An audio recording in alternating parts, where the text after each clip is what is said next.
Good evening. I'd like to welcome everyone and call to order the July 20th, 2020 Old Bridge Township Council meeting to order. Please rise for a Pledge of Allegiance, and please remain standing for a moment of silence and for our prayer. Pledge allegiance to the flag of the States of America and to the republic for which it stands, one nation, under God, indivisible, with liberty and justice for all. As customary in this chamber, we stand for a moment of silence to remember those who are protecting our freedoms, both here and abroad, for our first responders, for those who have made the ultimate sacrifice. And this evening, Mrs. Walker would like to recognize someone. Yes, I'd like to recognize the passing of Bernie Cohen. Bernie served on the Lawrence Harper Volunteer Fire Company from 1956 to 1961. When he moved to the Cheesequake area, he then served on the Cheesequake Volunteer Fire Company from 1961 till the present, over 60 years as a volunteer fireman. He also served 10 years as a fire marshal for Fire District 2, as well as over 10 years as a special police officer, and he was married to his wife Elaine for over 60 years. I'd like a moment of silence.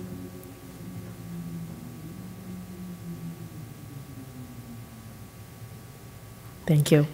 Mr. Peschetti, our prayer, please. O Lord, bless thy servants in the ministry of public affairs who serve thee in his chamber. Give us quiet minds and hearts that we may hear thy voice. Help us to know when to speak, when to be silent.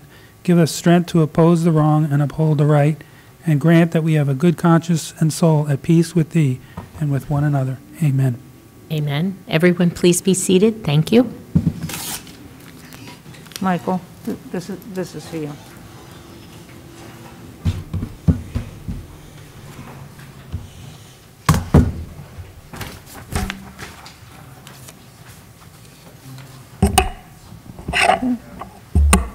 This meeting is being held in conformance with the Open Public Meeting Act. Notice has been given to the newspaper and notice has been posted in public places. Next open public meeting of the council will be held on Monday, August 10th, 2020 at 7:30 p.m. Mr. De Palma? Here. And Dr. Greenberg? Present. Mr. Murphy? Here. Mr. Peschetti? Here. Mr. Rizzoli? Here. Mrs. Walker? Here. President Sohar? Here. 7 present. Good evening, everyone. First will be approval of minutes, combined meeting minutes, April 20th, 2020. Do I have? Move it. Second. Moved by Mr. Rizzoli, second by Dr. Greenberg, Belli.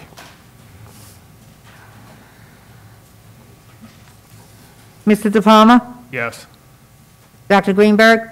Yes. Mr. Murphy? Yes. Mr. Peschetti? Yes. Mr. Rizzoli? Yes. Mrs. Walker? Yes. President Sohar? Yes. 7 yes. Next will be our bill listing, Mrs. Walker. Accounts payable July 20th, 2020, $13,777,570.23. Do I have a motion? Move it. Second. Moved by Mr. Rizzoli, second by Mr. Murphy. Mr. De Palma? Yes. Mrs. Greenberg? Dr. Greenberg? Mr. Murphy? Yes. Mr. Peschetti? Yes. Mr. Rizzoli? Yes. Mrs. Walker? Yes. President Sohar? Yes. 7 yes. Payroll June 19, 2020, $876,961.37. Do I have a motion? Move it. Second. Moved by Mr. Rizzoli, second by Mr. Peschetti. Mr. De Palma? Yes. And Dr. Greenberg? Yes. Mr.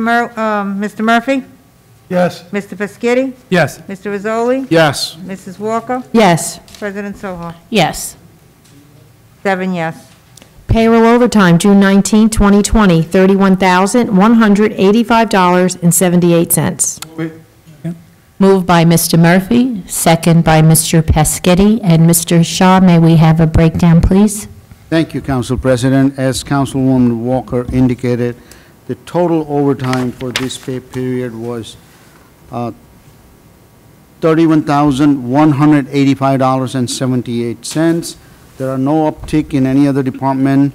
For police officers, the total overtime was $25,361.63.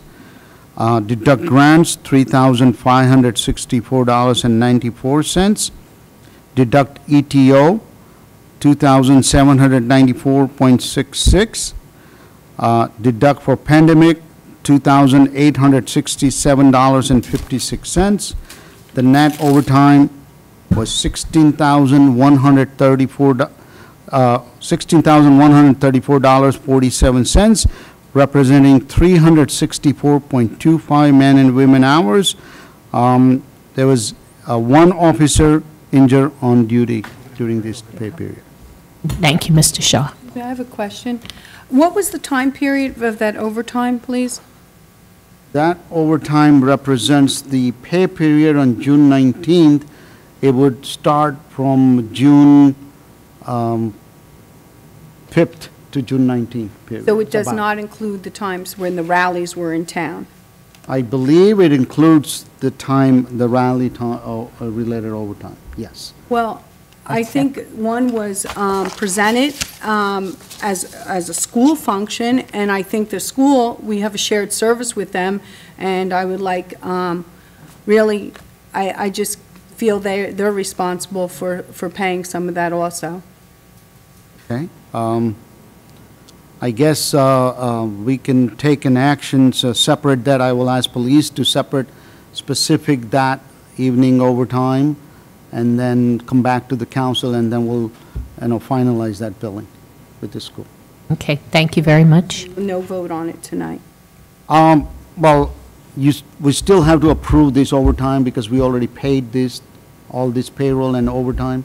But my fear is we approved to pay it, we pay it. They're not, and it was not a township function. I understand that, but I think that process would be that we have to do a separate billing to them to reimburse the township for that portion. So I would do that, first before, it's voted on that, to put that forward. Unfortunately, though, Councilwoman, I would like, I request that council approve this overtime because it's already paid. This payroll is processed. So employees already got paid. This represents payment to employee. We can deal with the school issues separately. Regardless of if you vote or not vote tonight, the money's already been dispersed to the employee. No, I understand that, and rightfully so, they deserve to be paid, but it was created, this overtime, in a time when we have a pandemic, and for any extracurricular event. We did not have Saltwater Day, we may not have Albridge Day because of this, and we're being conscientious with every dollar at this time, because we know that the ratables in town have diminished, and it has an impact on our township and the budget, and to spend money that we don't have, but it came about. We didn't create this situation, and I think the school has to have some responsibility to pay their portion, where this was came from the school, a school event, and not only that, the school should have savings. They haven't flushed a toilet since March. They haven't had the lights on, the air conditioning, the heat. I mean, listen, this town still has to run. We have a police department that protects our town. We have functions in the town. The town has to operate. And so I think there has to be some responsibility there for anyone who just says, oh, we want to have an event. There's a cost to it. And yes, the township has the responsibility to protect its residents. Public safety is paramount and at first, but I just think at this time we have other shared service with them, and I would consider it a shared service agreement, and I want reimbursement for that. Yeah, certainly we can separate the amount and we can request for the reimbursement. But what if they say no? Separate process. What if they say no? Even if they say no, and I would defer to the township attorney on how to deal with it if they don't refuse to pay. I'm not sure what ramification would be in that regards, but the reality is that this overtime is is related, this report represents overtime paid to our employee. And so, just like any other entity, we have to pay them, and then we request for reimbursement.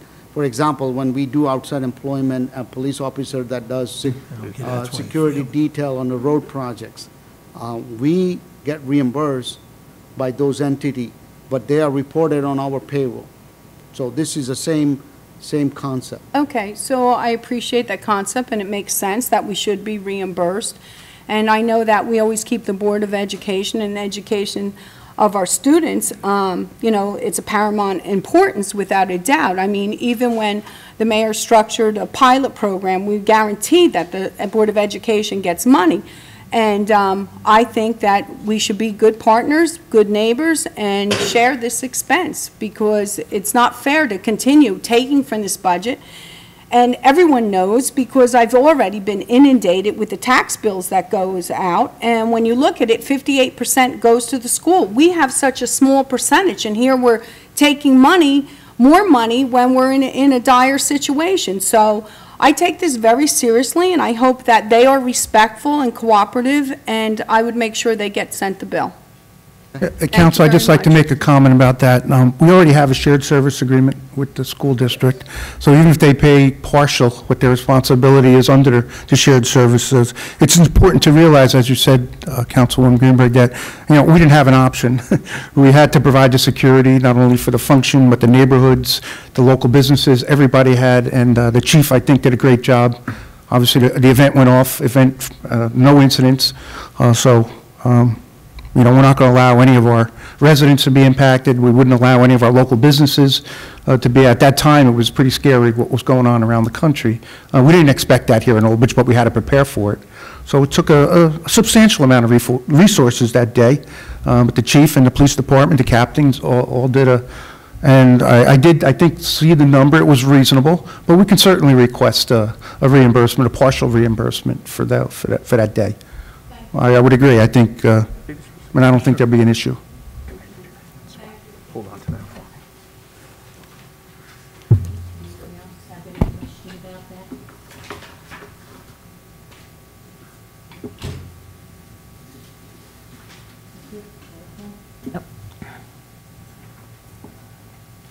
Mr. De Palma? Yes. Dr. Greenberg? Yes. Mr. Murphy? Yes. Mr. Peschitti? Yes. Mr. Rizzoli? Yes. Mrs. Walker? Yes. President Sohor? Yes. 7 yes. Payroll July 3rd, 2020, $839,983.33.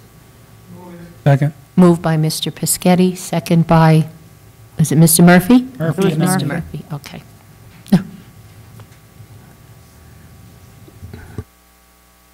Who was the second?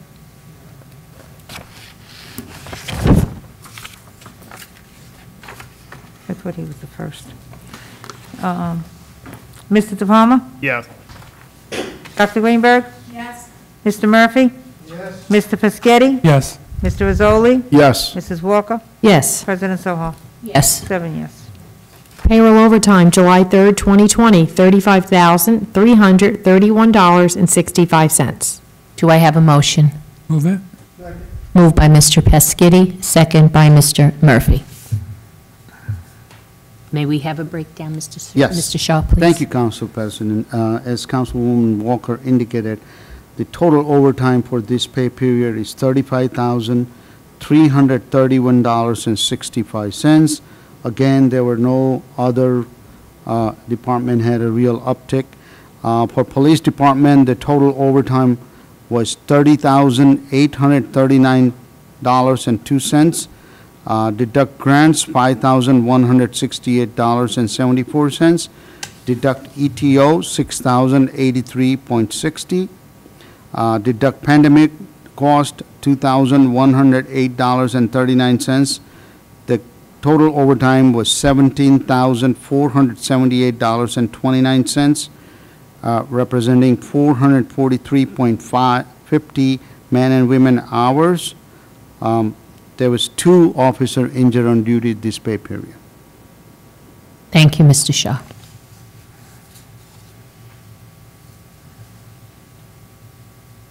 Mr. De Palma? Yes. And Dr. Greenberg? Yes. Mr. Murphy? Mr. Fischetti? Yes. Mr. Rizzoli? Yes. Mrs. Walker? Yes. President Sohar? Yes. 7 yes. Payroll July 17, 2020, $836,404.19. Motion? Move it. I'm sorry, who was the second? Murphy. Okay, so Mr. Peschetti made the motion, and Mr. Murphy made the second. Mr. De Palma? Yes. Dr. Greenberg? Yes. Mr. Murphy? Mr. Fischetti? Yes. Mr. Rizzoli? Yes. Mrs. Walker? Yes. President Sohar? Yes. 7 yes. Payroll overtime, July 17, 2020, $55,713.83. Do I have a motion? Move it. Second. Moved by Mr. Peschetti, second by Mrs. Walker. Mr. Shaw? Yes. Thank you again, Council President. The total overtime this pay period was $55,713.83. During this pay period, there was a primary election. For Police Department, total overtime was $50,841.80. Deduct grants, $6,101.96. Deduct ETO, $4,954.82. Deduct pandemic cost, $1,602.37. The net overtime was $38,182.65, representing 619.75 man and women hour. Special event in Police Department, it was a 4th of July week during this pay period also. There were 2 officers injured on duty, and there was one officer quarantined at this pay period. Thank you very much.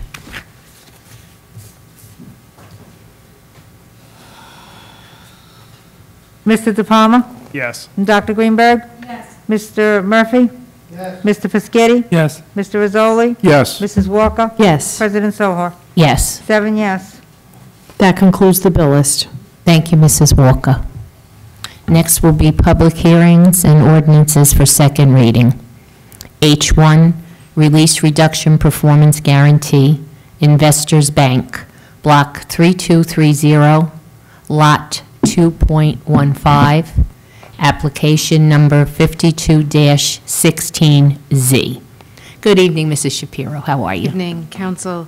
Thank you. This is for a bond hearing and a release reduction, a release actually for the performance guarantee associated with Investors Bank. Some of you may know that Investor Bank was located, is currently located in Town Square Shopping Center, which is the northwesterly side of Lawrence Harbor, Matawan Road, County Route 626, and Cheesequake, Morristown Road, County Route 689. It was located in the building, in the strip section, the end section of that retail space. What they did was their drive-through facility was located, was detached from the building itself. They didn't like that model. They actually went and rehabbed the old Pizza Hut, if anybody's familiar with it, and they relocated into that new facility, and now the drive-through facility is actually part of the building. There was some minor site work that was required within the parking lot to reorient the parking area around the bank, and they have been in operation for quite some time, successfully, I might add. The performance guarantee that they had posted was $212,763.30, of which in form of bond was $191,486.97. 10% cash portion was $21,276.33. The bonded site improvements have been satisfactorily addressed as per the approved site plans from the zoning board approval. We just ask that if there are any outstanding escrow fees, that they be paid by the applicant. And because this is such an old application, the new bonding laws do not require them to post a maintenance guarantee for this project. I believe the rumblings you hear is Stella has the attorney for the applicant on the line now, if they want to introduce themselves. Thank you. Clara, are you here are you on the line for us? Yes, I am. Can you hear me? Yes, we can. And are your other officials on with you? I hope so. Do you hear them on the line? No, I don't, but that's... Rob Pruitt from Dynamic Engineering, I'm on the line. Yes, he's on the line. Okay, they're on the line, Nicole. Right. Okay, I mean, I just want to make sure that the council knows that there's representation. The applicant's engineer and applicant's attorney are on the line, and they find it acceptable that I'm looking to release their bonds. They concur with you, okay. It is hard to hear Ms. Shapiro if that's Ms. Shapiro. Oh, she couldn't hear you. Basically, she suggests that your bond be released.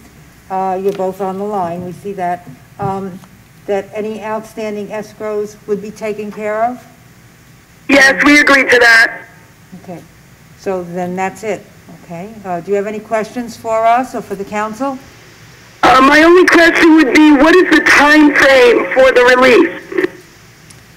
release? Should the board act favorably tonight, they would be on the next council meeting for second reading, and then after that, they would be on the bill list. So it takes 2 meetings for them to get their check. Claire, did you hear that? It takes... Not really. Okay, it takes 2 meetings, so you'll be on the next council agenda for memorialization. Then it'll get on the bill listing, and then shortly thereafter. So it basically takes your next 2 meeting dates are what? Excuse me? The next 2 meeting dates are what? Well, this meeting and the August 10th meeting. And then shortly thereafter, your bond will be released. Okay. Okay? I don't have any other questions. Okay. All right. Nicole, do you have any other? No, but I believe, I see what Councilman Piscotty is referring to. The title of this section is Public Hearings and Ordinances for Second Reading. This is a public hearing. Right. And this is our first public reading on the public hearing. Right. Okay, that answers you, right? No, that's fine. I didn't get any complaints or anything. Nothing came through the mail, so as far as I'm concerned, they're fine. Yep, and my memo to the council does indicate that there were no complaints received from the residents or the adjoining properties as a result of the public notice for this application. Second. I'll open it to the public. Yeah. To open it to the public first. Let's open it to the public now. Yeah, we have to open to the public. I noticed everyone properly. Right, okay. We have no calls coming in, I don't believe, at this time.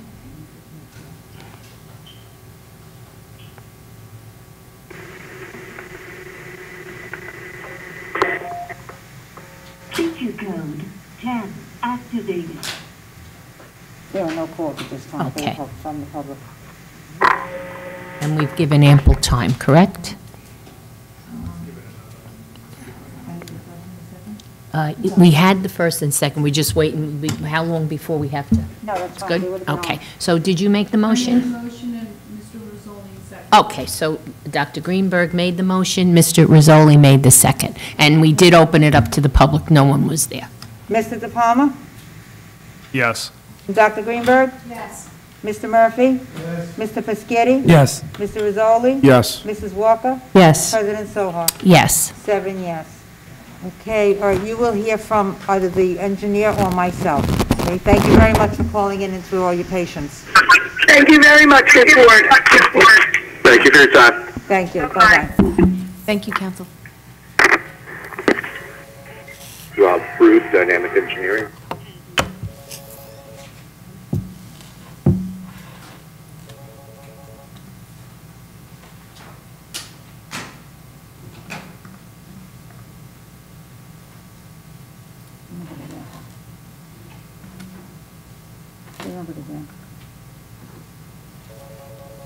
Michael?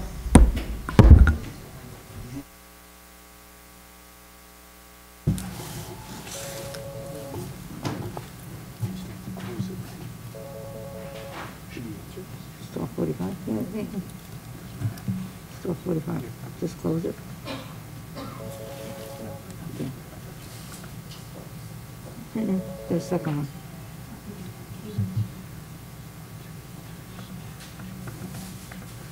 Second one.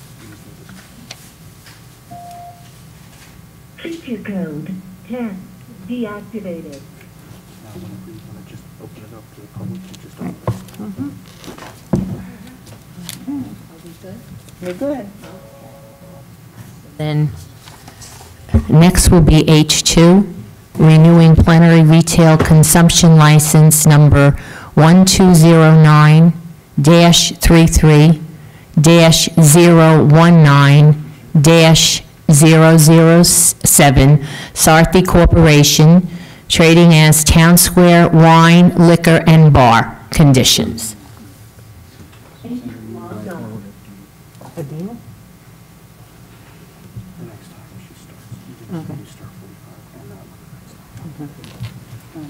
Okay. On the liquor licenses, being that we are basically closed to the public here, I did check with the township attorney, and they approved that I could do an affidavit with the liquor license owners swearing to the conditions that were on the, their resolutions.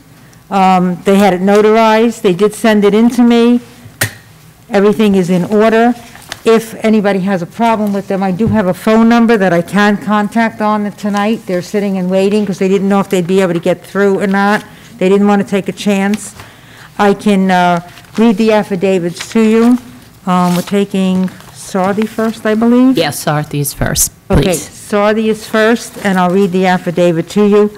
Due to COVID-19, in place of an in-person attendance before council on the conditions of my liquor license, I submit this oath.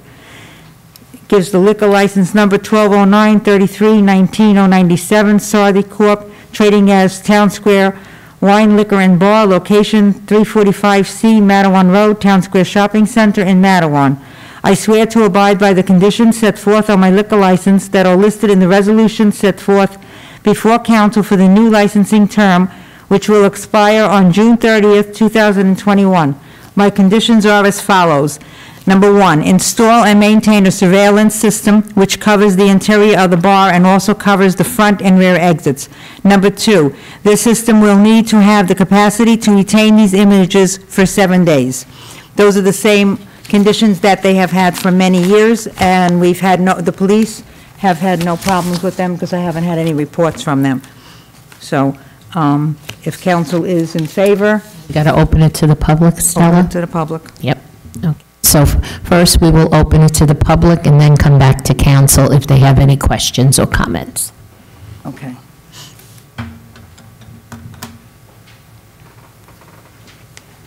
$28 then? Agent logged in 2107. 2810. Okay, are you here? Feature code 10 activated. This will ring when it rings. You pick up the, there you go. Can I just pick up the phone? Okay, all right, are you here on the liquor license that we just did? Actually, I'm up here on the third call back, but can I speak to the public for a quick question, not on the liquor license? My name is Nina Johnson. No, we are we are up to the liquor license. I picked up the phone 3 phone calls ago when I was sitting here on hold for now 22 minutes. All right, well, we are on the liquor license. I'm sorry for your inconvenience, but we do have to take this in order.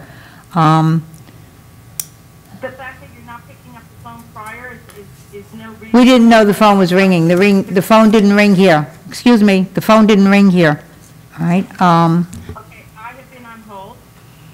Darling, I'm pretty good at this yeah. stuff. Yeah, they might. Question for Mr. Shaw. It's a quick question. And I'll hang up. No, I'm sorry, Ms. Jackson, we cannot do that, okay? You can call back, you can give us a call back. Certainly. Okay. All right, so this is for Sarthy. I don't have any other calls, that was basically it, just her. Second. Okay, so then no council had questions, correct? Okay, so then Dr. Greenberg Belli made the motion, Mr. Rizzoli made the second. Okay. Mr. De Palma? Yes. And Dr. Greenberg? Yes. Mr. Murphy? Yes. Mr. Piscatty? Yes. Mr. Rizzoli? Yes. Mrs. Walker? Yes. President Sohar? Yes. 7 yes. Thank you. Thank you, Stella. Next is H3, renewing plenary retail consumption license number 1209-33-009 2021-003, Red Zebra LLC. Okay, now, again, the same thing with Red Zebra. I do have an affidavit from him. I will read the affidavit. Due to COVID-19, in place of an in-person attendance before council on the conditions of my liquor license, I submit this oath. Liquor license number 1209-33-009-003, Red Zebra LLC, location 238 Highway 34, Matawan, New Jersey, 07747. I swear to abide by the conditions set forth on my liquor license that are listed in the resolution set forth before the council for the new licensing term, which will expire on June 30th, 2021. My conditions are as follows. 1, continued active use of digital surveillance system from inside the bar and the exterior parking lots. Number 2, deferred maintenance as outlined by the Health Department must be abated and must abide by all regulations of Chapter 24, sanitation in retail food establishments and food and beverage vending machines, dated January 2nd, 2007. Again, he is available if anybody has any questions. I can reach out to him by phone. I've had no problems since he's opened this time. He's paid all his fees to the town and to the ABC, of course, just as the other license has. So now it's entirely up to council. We have to open it up to the public first, correct? Mm-hmm. Okay. So anyone in the public wishing to call in about this particular liquor license, this would be the time to call, would be now for the liquor license.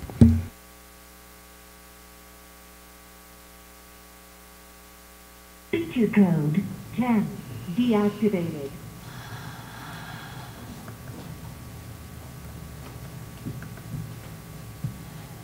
Agent logged off.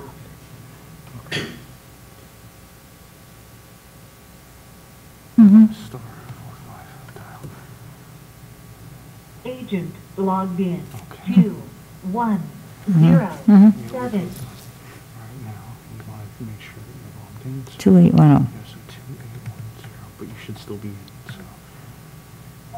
so. Feature code 10 activated. There you go. Okay. Now you can accept calls from. Okay. No public calls. No calls. So we see no calls coming in for this plenary license renewal. So council, any questions? If not, I'll take a motion. Move it. Moved by Mr. Rizzoli, second by Dr. Greenberg Belli. Okay. Mr. De Palma? Yes. Dr. Greenberg? Yes. Mr. Murphy? Yes. Mr. Piscatty? Yes. Mr. Rizzoli? Yes. Mrs. Walker? Yes. President Sohar? Yes. 7 yes. Thank you. Thank you, Stella. Next will be preliminary public comments to council, subject to the following conditions and restrictions. During the preliminary public portion of the meeting, any person may address the Township Council on any subject matters for a maximum period of 5 minutes. Comments during the preliminary public comment portion of the meeting shall not encompass second reading ordinances or any other matter for which comment or a public hearing is to occur at the meeting. This is now the time for the public to call in if you wish to speak in comments.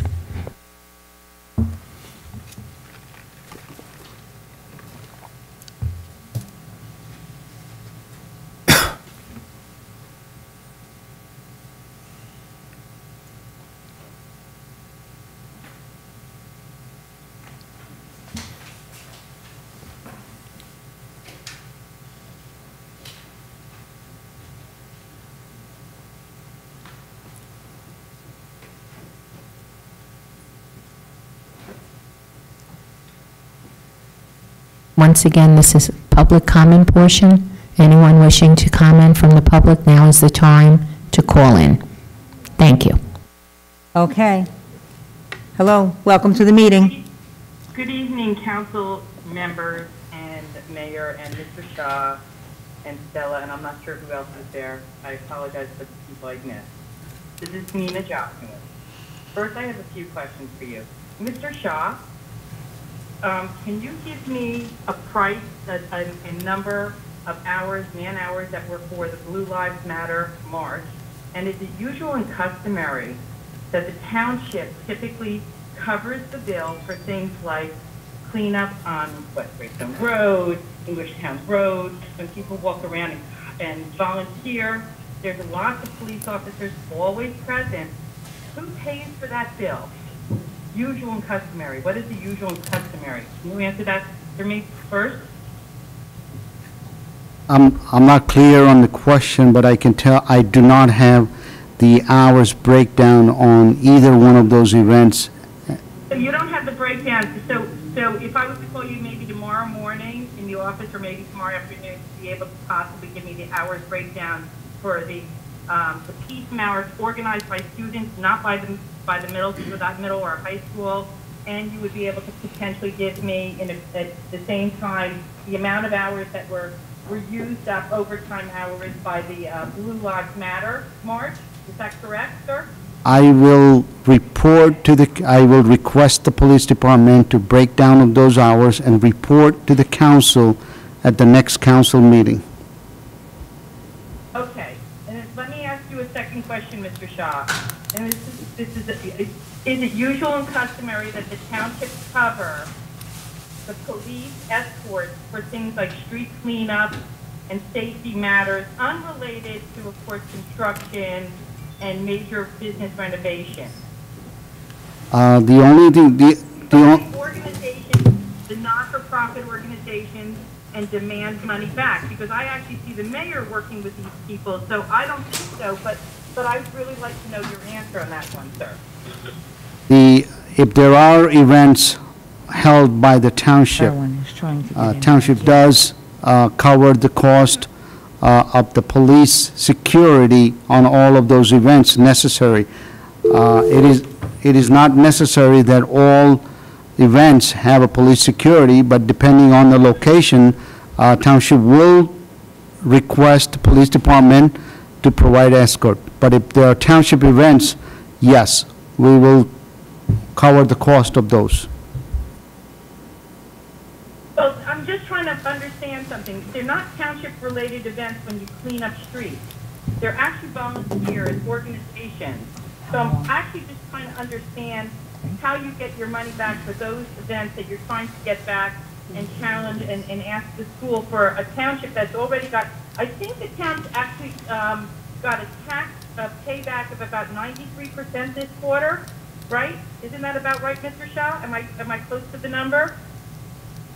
I did not hear the question that we got 93%. From what I've read in your report, previously in the last week, the township had over 93% of money coming into it that would have been expected for this quarter, despite COVID, from the tax bases and the businesses, even the ones that were closed. That's what I was told, or I actually found. I apologize, not told. And by the way, Mr. Shaw, it's hard to hear you. Could you speak into the microphone? I think I'm right speaking into the microphone. It's very clear. But yes, the collections, probably, I don't recall exact number quoted, but yeah, we have some shortfall on our second quarter collections that was, took place in June. We're still collecting funds despite or during COVID. Okay, and great. And let me ask you another question, because I don't check every month that you announce how much overtime and how much it costs. But is that about par with the usual and customary overtime cost per month that you cited tonight? Every council meeting, we read the cost of overtime and provide a breakdown, particularly related to the police department overtime. So yes, they're all available. They're included. They're available on the website. Customary amount, about $30,000 or whatever it was, number, the 30,000, whatever hours, man hours. Is that about the usual and customary overtime that you typically get in a monthly rate? I'm just asking because it seems like one of the council persons is concerned that there was way too much overtime spent on a peace march, which involved a lot of students, including... Okay, Nina, excuse me, your time is up. Okay. I have one more question. No, your time is up, Nina. Sorry, I can't. Thank you. Okay. Dave Merwin is trying to call in, and I don't know why he can't. Yeah.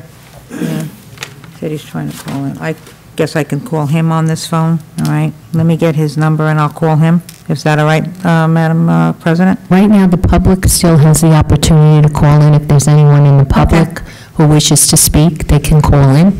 Okay, and then I'll give him a call.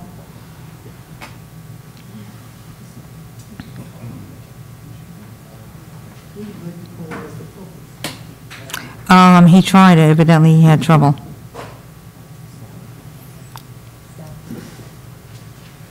Minutes? Oh. You want me to call him? Yes?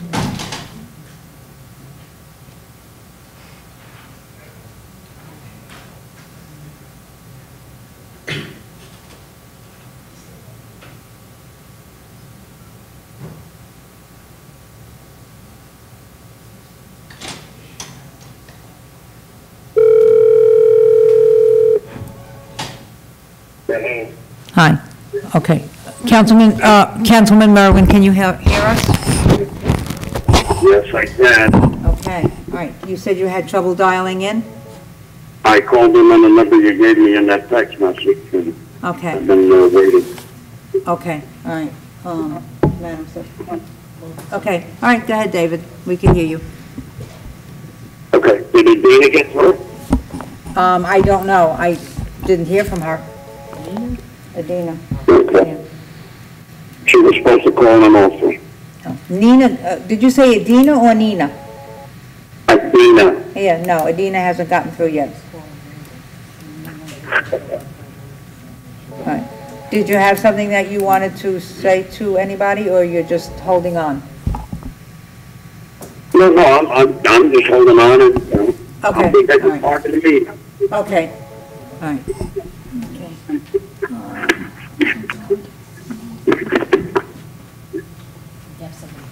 Yeah. He's going to hold on. This is on. 2810? Yeah, no, it's good. That's conference. Because now that's on. No, 2810? No, do you need to look this up? Okay, hello, you're on the air. Right. Okay. Hello, Donna. Donna, you're on the air. Can you give us your name? Your name and address for the record, please? Yes. Hello. This is Donna Wilson, 256 Shoreland in Lawrence Harbor. Okay, go ahead. Oh, yes. Hello. I'm not sure. This is Donna Wilson in Lawrence Harbor. I'm not sure if now is the appropriate time to address a first reading ordinance. No. Oh, okay. Should I call back later? Right. All right. It's been a little while. We're not down. You're not out at that yet, Donna. Oh, okay. I thought this was the public. I'm sorry. Bye-bye. Okay. All right. Bye-bye.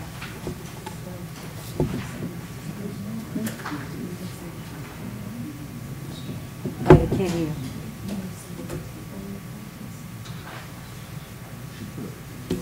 I have no clue. Okay, I don't have any other public calling in unless you want to wait a few minutes. Yeah, we'll just give it just another minute. You know, if anyone out in the public wishes to call, now is the time. Okay. Thank you.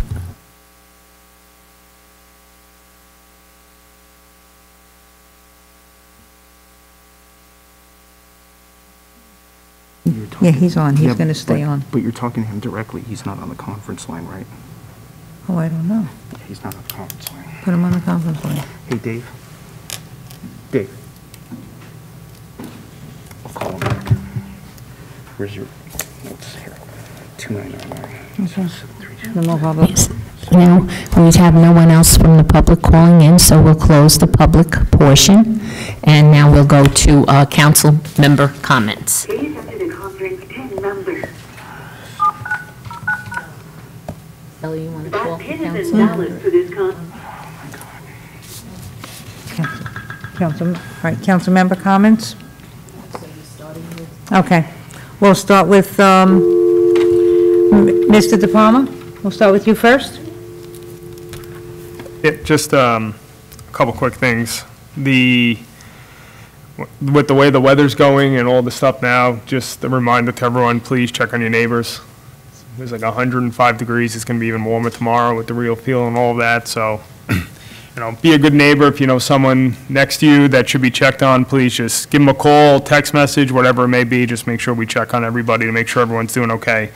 And the other thing is, hopefully that we could either address it today or address it through social media. There has been a bunch of questions of the recycling yard, or what we are and we are not accepting.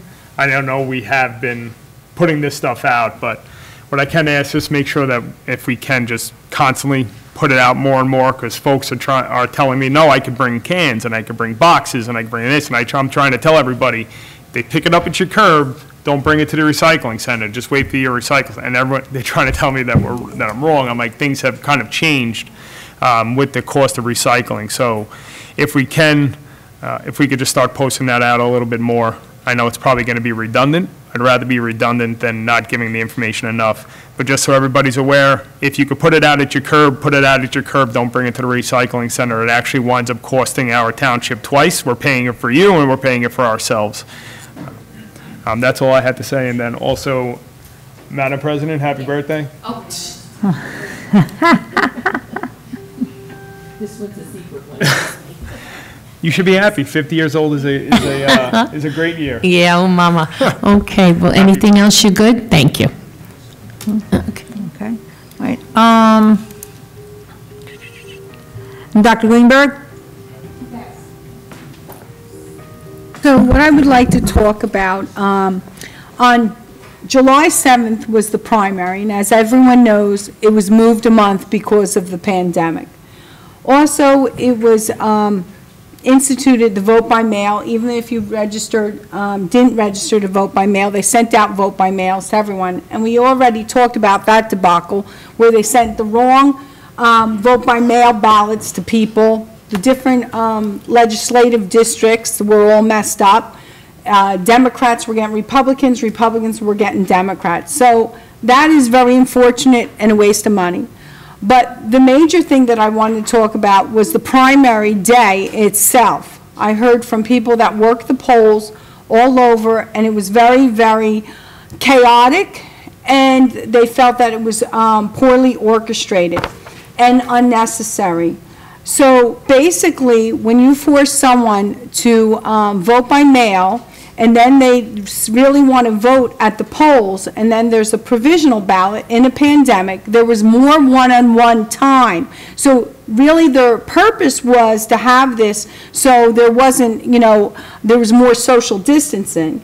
But that's not what happened at all. The polling places, it was a mess. There were so many people going there, and the people that were working the polls had explained it, and it took 10 to 15 minutes for people to understand how you fill out the provisional ballot. It would have been much easier, unanimously across the board. Every Democrat I spoke to, every Republican I spoke to said having a polling booth, a voting booth, where you went in and voted, you would have been in and out in less time, less people conjugating there, as far as less congestion. They could clean the machine. So I hope in the fall, anyone who has an ability to make it clear to the county and to the state that this vote by mail and provisional ballots do not work.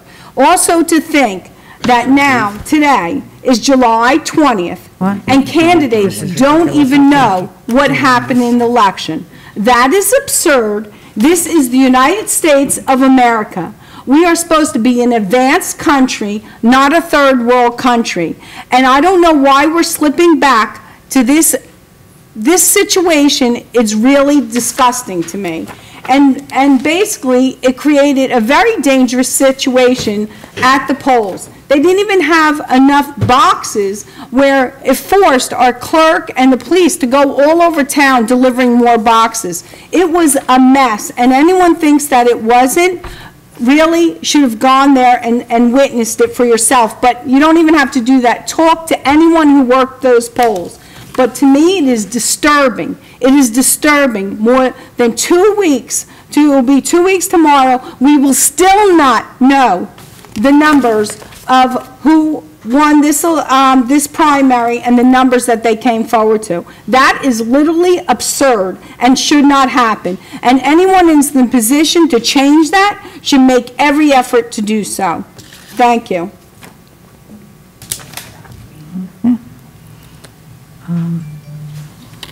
Mr. Merwin, are you on the line?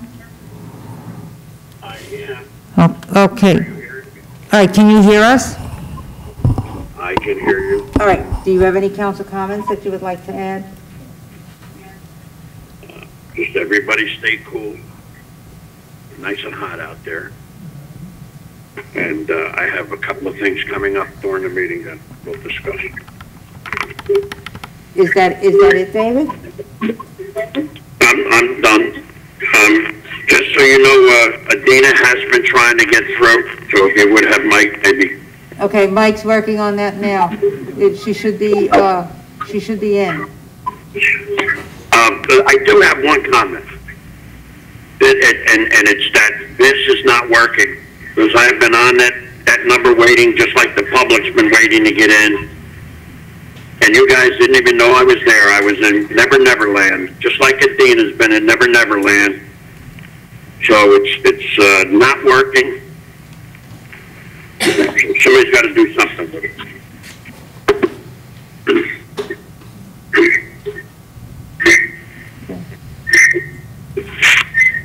Mr. Murphy? Mr. Murphy, you have anything for council comments? First of all, I kind of want to agree with Anita. It was a real debacle this year, but they only had certain places to vote, and I'm hoping next year they have some more in kind of this, in each ward. I mean, for the last one, Ward 6 had to vote in Lawrence Harbor. It was the furthest place they had to go. 4 people called me up and told me they weren't going to do that. I said, look, then, send in the ballot,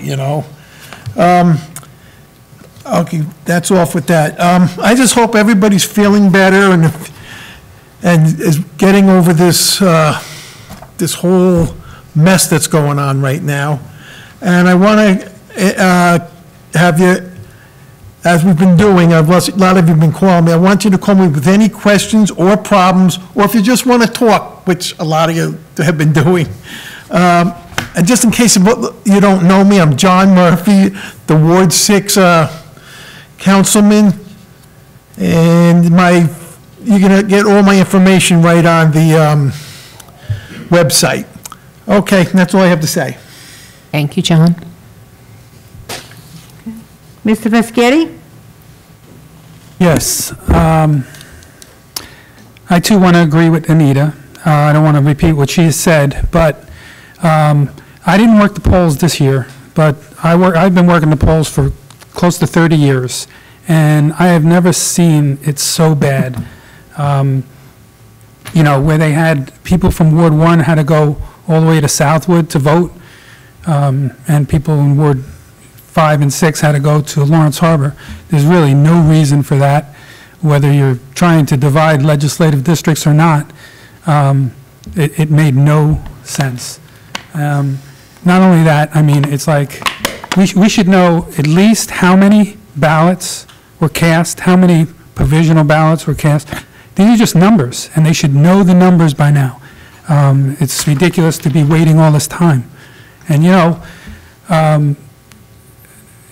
my mind tends to go towards, conspiracy, and I tend to think that there's some monkey business going on, but time will tell, I guess. Thank you. Are you through, Mr. Biscotti? Okay, thank you. Okay, Mr. Rizzoli? Oh, I'm sorry. Happy birthday, Mary.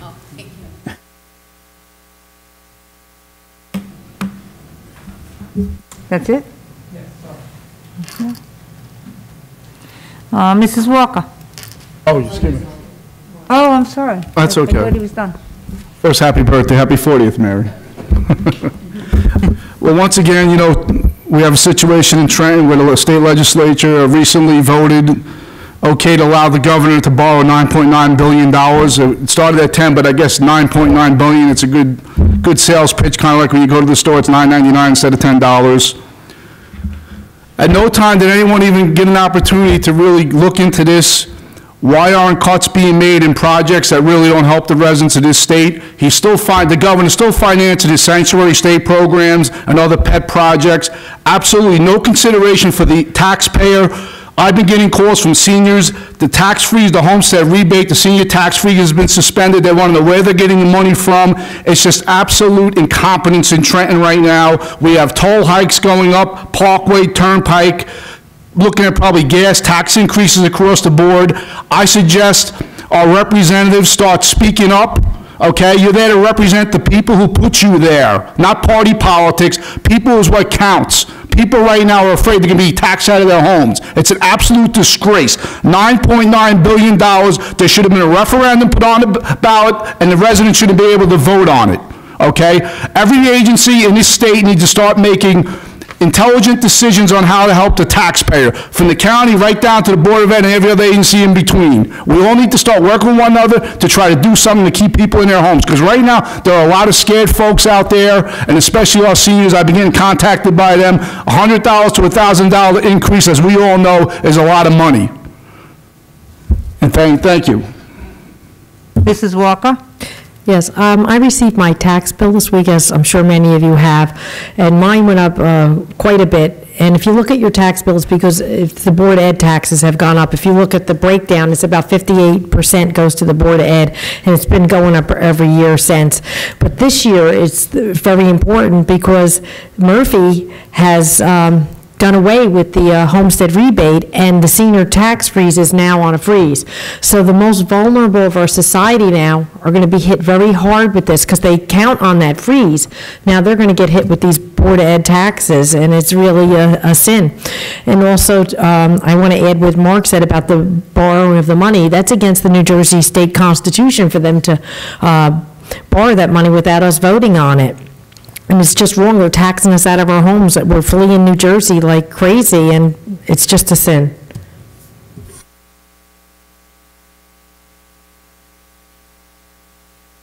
Mrs. Soha? Yes, I agree with Mrs. Walker as far as a lot of people are saying that they're having difficulty now making ends meet with the suspension of these programs that they have come to depend upon. And it's being done 11th hour, and now, you know, these older individuals, people on disability, are really in quite a quandary. So I really think that, you know, as a group of legislators down in Trenton, they should be taking into consideration what's going on here in these local municipalities, and that, you know, it's hard enough with all of the corona and the pandemic. Now this financial burden for the people is very, very hard to bear, and I get it. I mean, I'm Medicare as of tonight. It's a hard thing being a senior citizen, you know, in the state of New Jersey. That being said, I did have a really wonderful time at the groundbreaking for Cottrell Farm. I think it was an excellent day. I want to thank all the staff, the engineering, our planner, you know, everyone who had a part in putting that together. It's an exciting project. I think it's a big positive for us, something to bring the whole community together. And I think in a time like this, it's something that we really need to do, is to come together as a community and have something that's positive in our lives to, you know, to really look forward to. So that was really a great event. I really did enjoy it. Thank you all.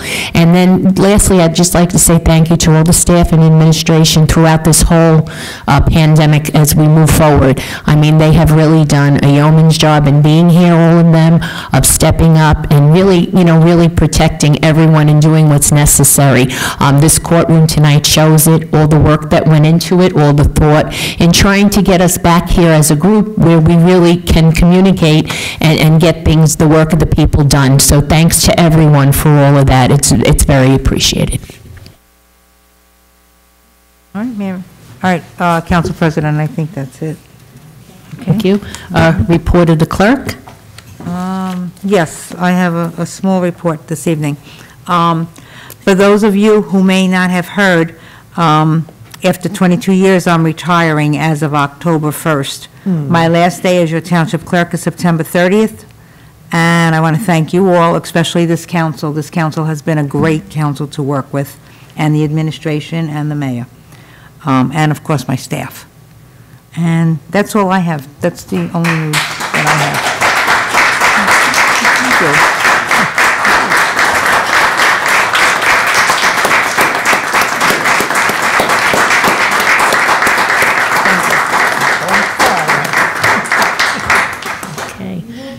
Yes, you will. Congratulations, you'll be missed, Stella.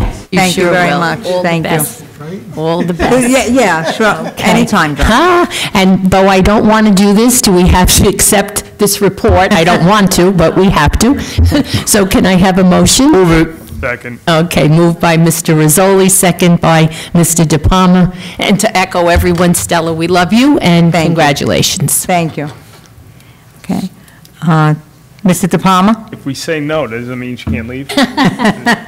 Yes. Dr. Greenberg? Yes. Mr. Murphy?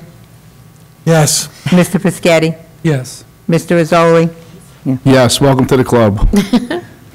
Mr. Merwin, are you still there? Yes, All right, do you want to vote on that, Mr. Merwin? that was my yes. Okay. And Adina, Mrs. Brown, are you there? Adina, are you there? I can't hear her. Okay. Mrs. Walker? Yes, and I'm going to miss you. Thank you. President Sohar? Yes, we are definitely going to miss you, Stella. Okay, I won't be full. Okay. 8 yes. Thank you all. Next will be report of the attorney. None at this time. Thank you. And administrative report, Mr. Shah. Thank you, Council President. I just want to alert Council that we have tried to change the format of my reporting. So the report now is by each department in the town. So I'm going to begin with administration. Duhernal Watershed. Tonight's consent agenda includes a shared service agreement for the council approval. There are serious issues related to dumping and security at Duhernal Watershed. Old Bridge Township and several borough officials met and agreed to have a shared service agreement to address issues. Lawrence Harbor Beach parking. The administration is reviewing fees for the township-owned parking lots, and this is only about the township-owned parking lots in Lawrence Harbor and Clifford Beach. We'll be looking forward to implementing these fees in 2020-21. There is an ordinance on the agenda for street parking restriction that's separate from our parking lots related plan. Disbrow Road. Letters have been sent to residents outlining our efforts to make Disbrow Road a dead-end road. Those impacted have until July 30th to submit their feedback on township plan to address the public safety issue of these roads. Economic development. A new business will be opening its door in Old Bridge. Home Crown Design Remodeling Showroom will be located at 1399 Route 9 North. The grand opening ribbon cutting will be held at 12 p.m. on July 25th, 2020. Invitation have been sent to council. Engineering and community development.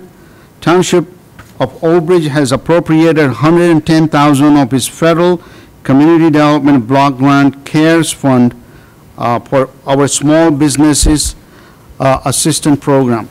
Up to approximately 20 Old Bridge Township business will secure assistance. The program is being established to provide working capital funds to community small businesses that have been severely impacted by the COVID-19 pandemic and have not received assistance from the Small Business Administration. If you are a small business in need of assistance, applications are due Friday, July 31st, 2020. If you are a small business in need of assistance, please visit oldbridge.com/smallbusinessgrant to review the guideline and apply today. Finance Department. The state of New Jersey has finalized the Old Bridge Township tax rate. Old Bridge Township had sent out the 2020 final tax bill to residents last week. Parks and Recreation. We're pleased to announce that we will be hosting 2 drive-in movies. These movies shall begin at 8:30 p.m. at Old Bridge High School parking lot. On August 5th, we will be showing Sing, and August 19th, we'll be showing Toy Story 4. Attendance will be limited due to social distancing requirement, and pre-registration will be required.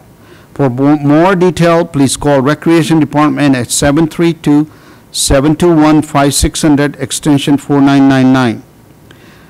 Township Playground will reopen on Wednesday, July 22nd, 2020. We're accepting requests to rent from group looking to secure field space with updated rules and regulation and policies. Is now in the conference. The Old Bridge Township before and after school program was awarded approximately $55,000 in grant money to purchase PPE for the daycare program. We'll be using the grant money to purchase product to lessen the impact of spread of COVID-19 when we open. And Rehabbed Phelps, the manager of Silver Lining, is newly appointed New Jersey representative for the Senior Center Leadership Collaborative of National Institution of Senior Centers, NISC. This increases her role at the National Council on Aging and NISC, as she is already on their Best Practice Committee and Accreditation Peer Reviewer. Congratulations to Anna on her appointment. Planning. To date, outdoor dining permits have been issued to 25 establishments in Old Bridge Township. Planning Board Census. In light of COVID-19 outbreak, the U.S. Census has adjusted census self-response deadline from July 31st to October 31st. Individuals can respond online, by phone, or by mail. The Constitution mandates that all people to be counted every 10 years in national census conducted by the United States Census Bureau. New Jersey has received about $23 billion in federal funds each year based on the counts, so every count is vital for proper state funding.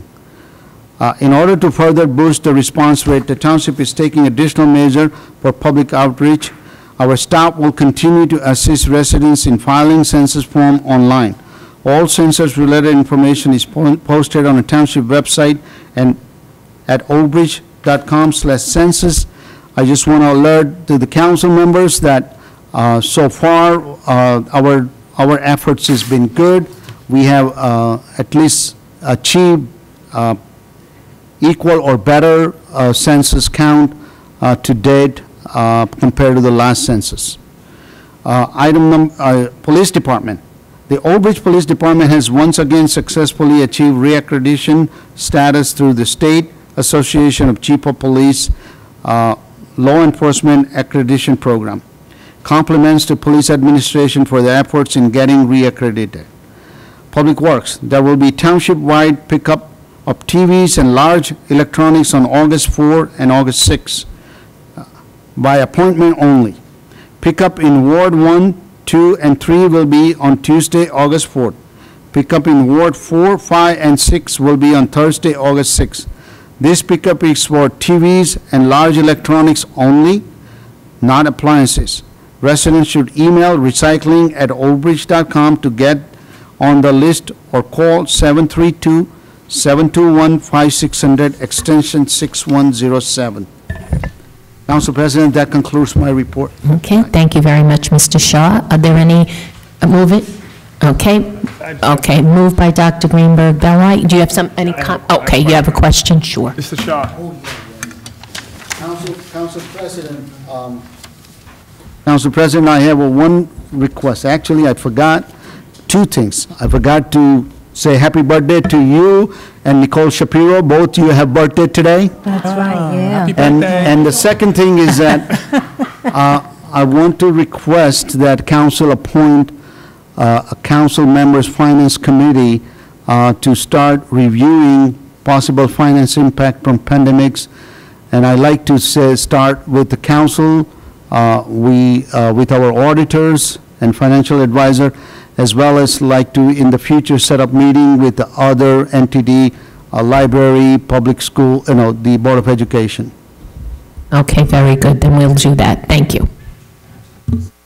Mr. De Palma? Mr. Shaw, I just had a question about the Disbrow Road. Which way do they want to make it a one-way? From Amboy to 34 or 34 to Amboy? Nicole? Both ways. If that makes sense. From Old Amboy Road to towards Route 34. Yep. So making a right going towards there? I'm sorry, you were talking about the one-way, or you're talking about one-way? Right, so there was a dead-end option on the table, so the dead end would be a two-way, but it would end in a cul-de-sac, so you wouldn't be able to go around the corner. It would end in a cul-de-sac. Wouldn't be able to get from 34 to Amboy? No. Oh, I got 2 phone calls today about it. People are concerned with not being able to cross there, with the corner of 34 and Amboy. To be honest, it's a death trap. I don't know how anyone hasn't been in a serious accident there. A couple people are concerned with it not being able to go across and not be able to make a left at that light to go to 34 towards Route 9. So I would just look at that, and if we're going to do this, we'd have to petition the state to really put a light at Route 34. I know from personal experience, I almost got killed on 34. I got T-boned by someone who was texting and driving. There was a presentation I had made probably in 2018, I believe, where I was giving a presentation that DOT had given to local officials from Old Bridge Township down to Colts Neck, where there's a Route 34 corridor reconstruction project where they're trying to make the corridor a little safe. One of the improvements was the intersection of Amboy Road and Route 34 and the intersection of Morristown Road with Amboy Road. Years ago, there was an alignment that was done, and I could send you that presentation, where we were trying to do a true four-way intersection. I know some of our councilwomen on council were trying to lead that front. For whatever reason, it was withdrawn from their pipeline to remove that project. They had come in front of us and they had presented us a pavement rehabilitation project and some safety improvements for the Route 34 corridor. We brought up the original plan for that intersection and how we, thought that they should resurrect that and put that back into the pipeline. They had said to me, well, we can't get you the 4-leg, but if you go to council and they pass a resolution of support of this project, we can at least get you the 3rd leg. We have acquisition of a property that is at the end of that storage facility, where we can then... Where the garages are? Like the garage is the house and the garage? Right. Between the house and the end of the storage property, we have rights to a piece. Okay. So if they put in that 3-legged intersection and signalize it, then we would then come in and be able to put that 3rd leg, should we see that the 4th leg, I'm sorry, should we see that the 3 legs don't work.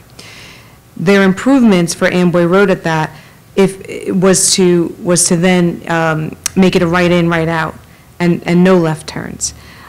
So I believe that's why I had the one-way going up to that intersection of Route 34 and Amboy Road, because if it's only a right in, right out at Amboy Road, nobody would be able to make that left. You have to come to the light.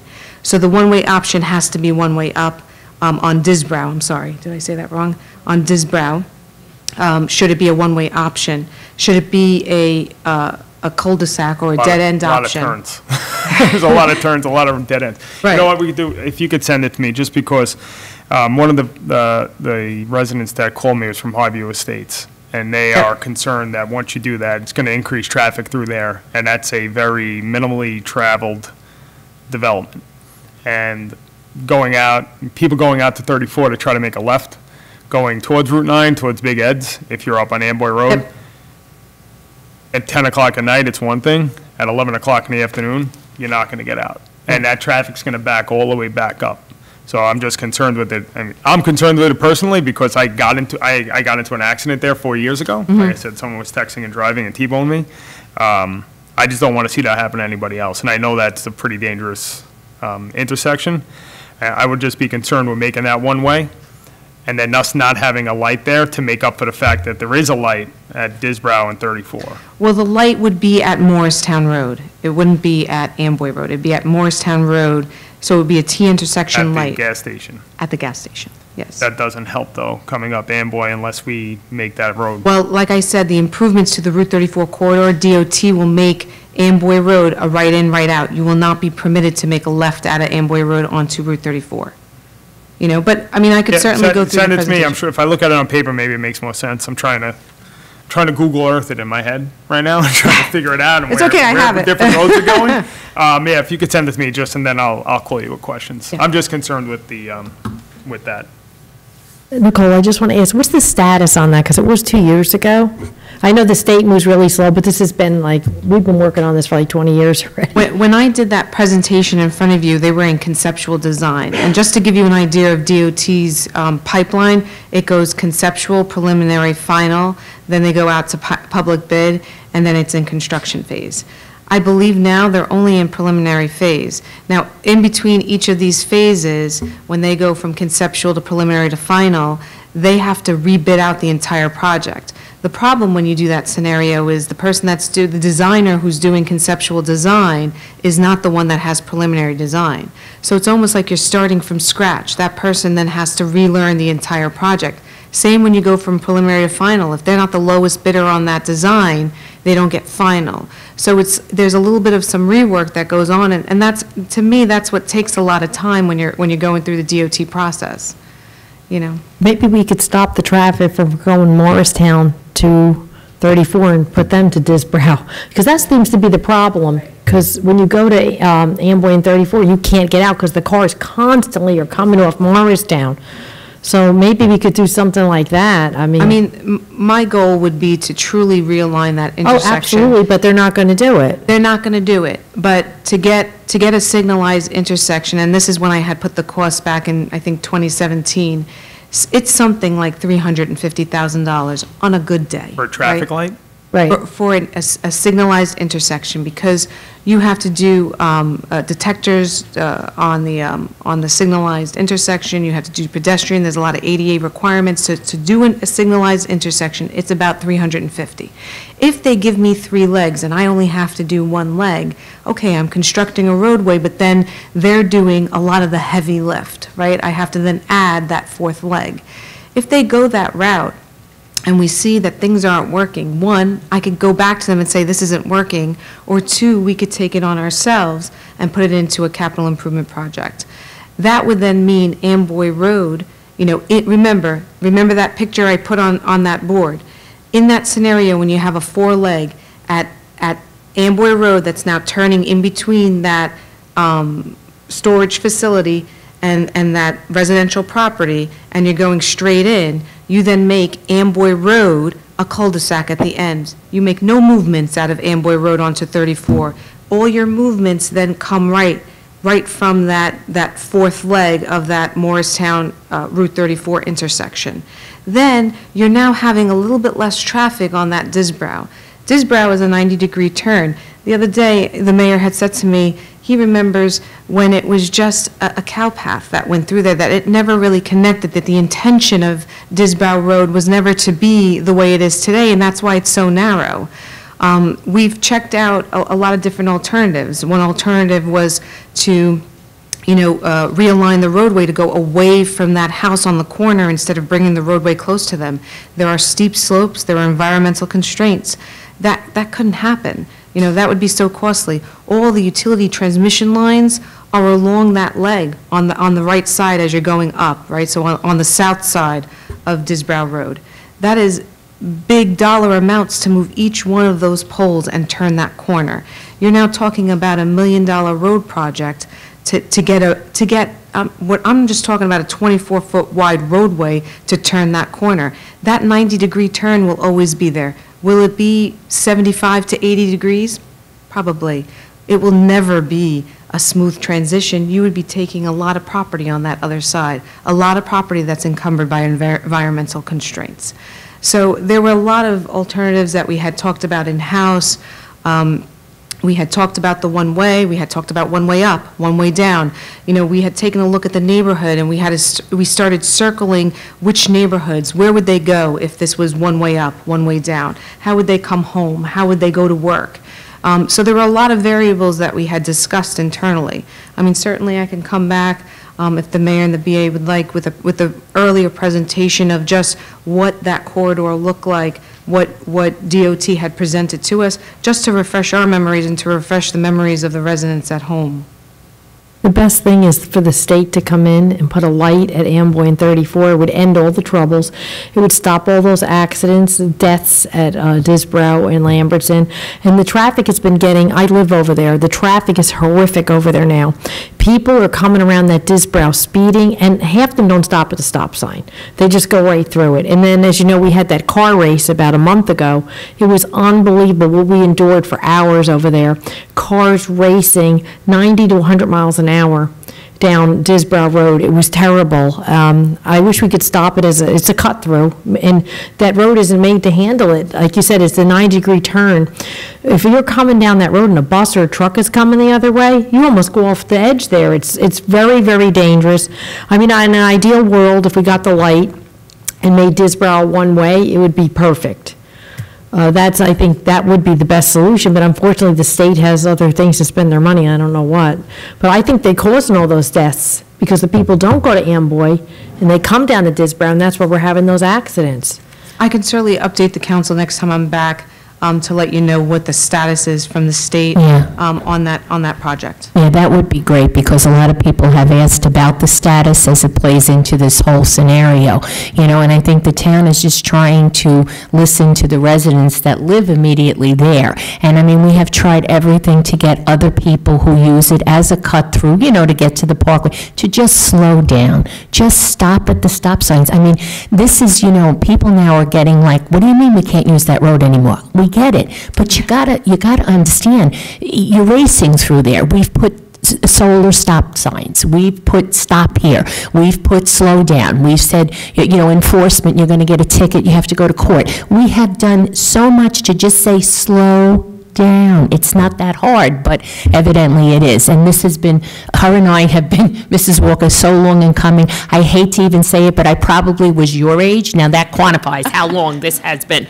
So thank you for all that you're doing for us, you know, but like I said, we're just like really, it's like, oh my goodness, it's been so long. But in the interim, everybody just please out there, slow down when you get to that area. It is so important. It really is very dangerous if you're speeding crazy over there. If we could slow that Morristown traffic from feeding onto 34, that would help a lot too, because that's why you can't pull out, because the traffic might slow coming from 9, but you can't get out because Morristown never stops. Right. You know, it's just a sin that they put that light at Spring Valley years ago, and there's hardly any traffic there, and they spent a lot of money on that. Yeah, Spring Hill, I'm sorry, Spring Hill. But thank you for all your help, and happy birthday. Thank you, you too. Happy birthday, Nicole. I second it. Mr. Pesca, do you have any comments? We still have more. Okay, yep, go ahead. I just wanted to congratulate Anna from the Silver Linings and our Old Bridge Police Department on their accreditation. And Mr. Shah, on the Lawrence Harbor Beach parking, what is that, commuter parking, or is it just like public parking? What is that? There are about 4 parking lots in Lawrence Harbor and Clifford Beach that owned by Township that are currently, it's a public parking, basically. It's, you know, it's a Township lot, and it's there for public to park. But, you know, I think that if you look at the amount of the cost involved during the summertime now, with our bayfront is very popular locations from people from outside coming in and using, and that's one of the reasons why we need this residential parking only in the area, that we need to, you know, we spend a lot of police time on the beachfront now, and we want to recover some of those funds using the parking lot. So the parking lot behind Hoffman Pharmacy, is that one of the lots? Right. So right now it's free, is that correct? Yes. So you're talking about putting in what, meters or something? Yes. It's similar to what Kingsburg and all of the town on the short fronts are doing to manage the parking, area and keep it updated. And that's the goal. Okay, thank you. Okay. All right. Mr. Merwin, do you have any comments on the administration report? No? Okay. Mrs. Brown, do you have any comments on the administrative report? No, I don't at this time, thank you. Okay, all right. I second it. What about, done? A motion on the floor. We're all done? Made the motion, Dr. Greenberg made the motion. Okay. And Mr. Murphy made a second. Second, okay. All right, Yes, for the administrative report, all right, yes. this is, okay. Mrs. Brown? Yes. Mr. De Palma? Yes. And Dr. Greenberg? Yes. Mr. Merwin? Yes. Mr. Murphy? Yes. Mr. Piscatty? Yes. Mr. Rizzoli? Yes. Mrs. Walker? Yes. President Soha? Yes. 9 yes. Thank you, Mr. Shaw. Next will be our consent agenda. I'll ask first for a motion and a second, bring it out to the public, and then ask the council for any separations. Motion. Okay, moved by Mr. Rizzoli, second by Dr. Greenberg Belli. And then anyone in the public wish to?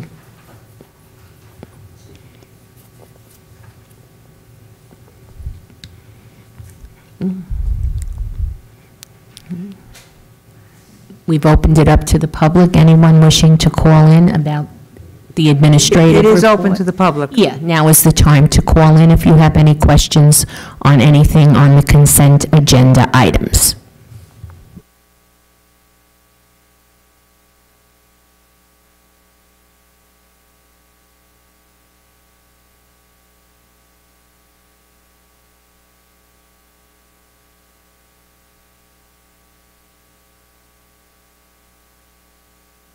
There's no call-ins. Okay, so seeing no phone call-ins, we will close the public portion.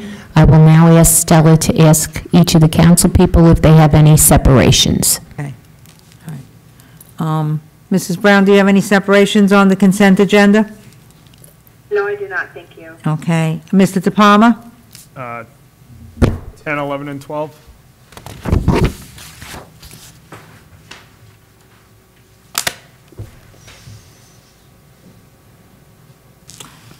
And Dr. Greenberg? No, thank you. Mr. Merwin, any separations? Number 20. 20? Okay.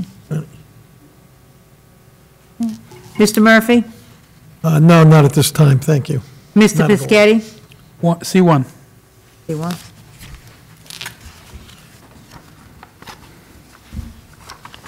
Mr. Rizzoli? No separations, thank you, Stella. Mrs. Walker? No. And President Soha? No, thank you. Okay, all right. So now I'll ask for a roll call on the balance. Okay, roll call on the balance. Second. Okay.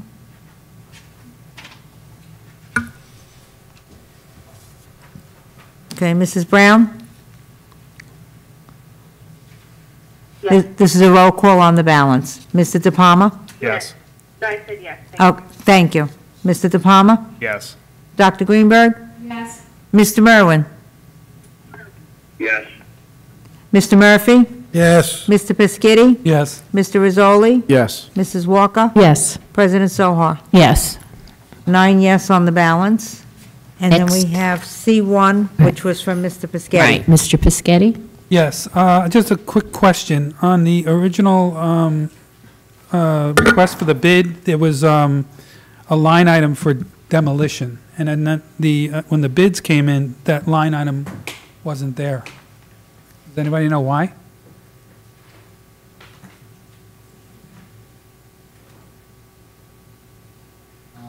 I think when the demolition is, we always ask separate, because it's a major project, so we ask separate bid for the demolition.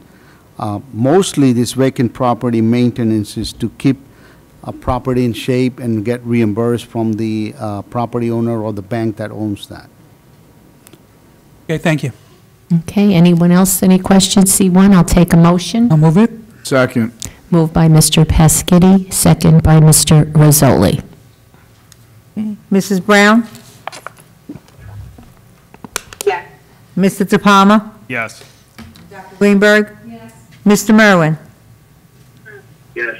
Mr. Murphy? Yeah. Mr. Yes. Biscotti? Yes. Mr. Rizzoli? Yes. Mrs. Walker? Yes. President Soha? Yes. 9 yes. Okay, next will be C10, Mr. De Palma. So this is just a quick question, Mr. Shaw, for 10 and 11. This is just the cancellation of the tax bill for the disabled veterans, correct? Yes. Okay, I just wanted to clarify that. Okay. Okay. I'll So, move them both. okay. Second. Can, Ms. Delosier, can we do C10 them, and do we have to 11? do them separately or together? C10 and Okay. 11? Yeah, she's going to Okay. do, okay. So you'll move it, Mr. De Palma, Yes. C10 and 11, second? Yep. Mr. Rizzoli, okay. Mrs. Brown? This is on C10 and 11.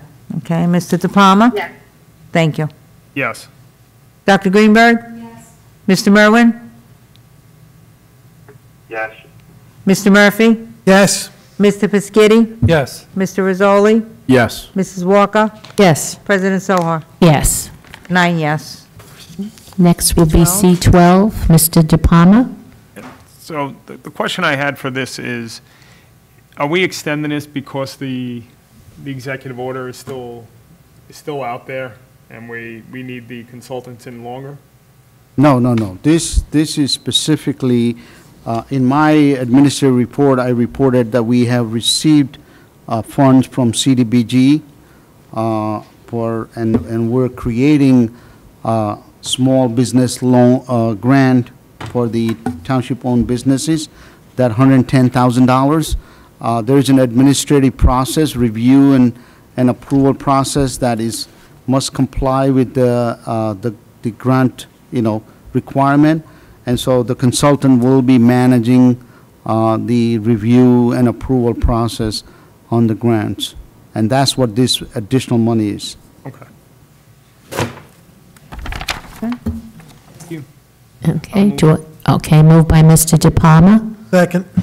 second by Mr. Murphy. Mrs. Brown? Yes. Mr. De Palma? Yes. Dr. Greenberg? Yes. Mr. Merwin? Yes. Mr. Murphy? Yes.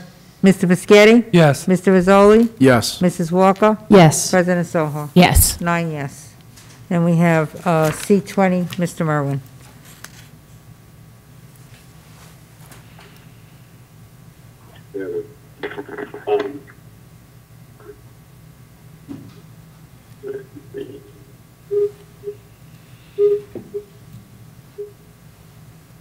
I got the couplers and everything else going, and I had to shut them off. What is this for? What will this $175,000 be used for? Yeah, Council President. So Yes, the Mr. resolution Shaw. covers the 3 area of these funding requirement. The major area is the Buildings and Ground Department for $145,000 that covers for the spending for PPE, supply equipment, as well as in order to start preparing a reopening of the building. There are thermoscan equipment that we need, and so that's the bulk of money of $145,000 is for that. And then there's a $25,000 for MIS department. One of the goals, try to reduce the traffic and serve the public better. We are putting a lot of those applications online. For example, we have successfully completed project and for planning and zoning department for their application process. The tree permit process is now online, and there are several other applications. So we needed to replenish some of the things, and we are going to focus on many fees, permits, and licenses issued by clerk's office. So that's that. And then there's a $10,000 for arena operations that we need for the reopening. So bulk, that's what the money is right now requested for. We believe that bulk of this money, most of this money will be reimbursed under the COVID CARES funding that is being distributed through the county.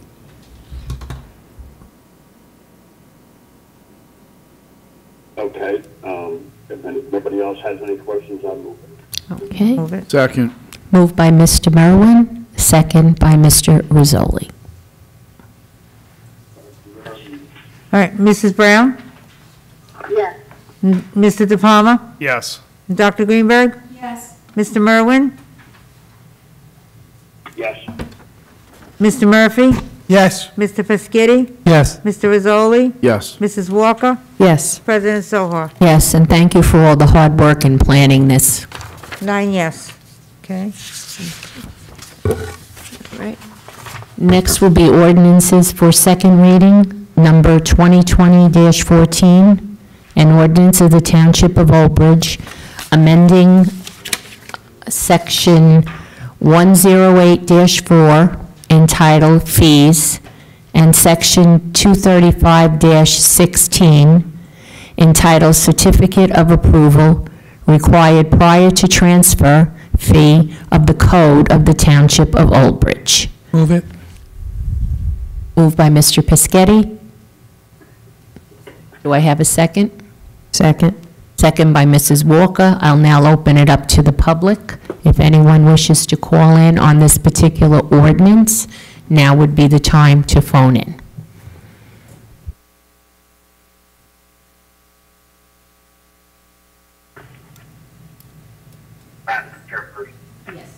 Yes, Mr. Merwin.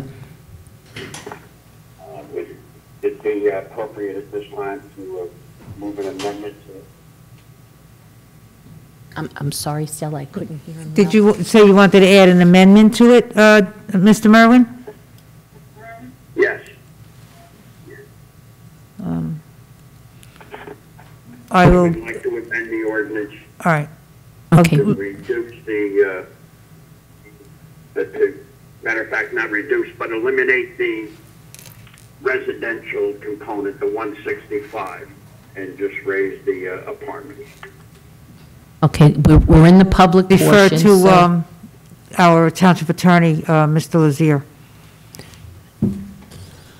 If you make a significant change to the ordinance, then you would have to go back through the process. Okay.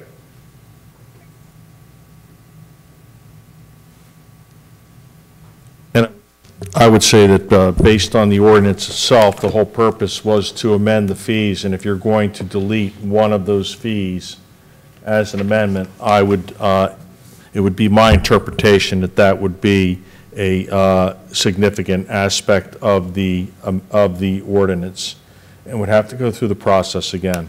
But you certainly can make that motion.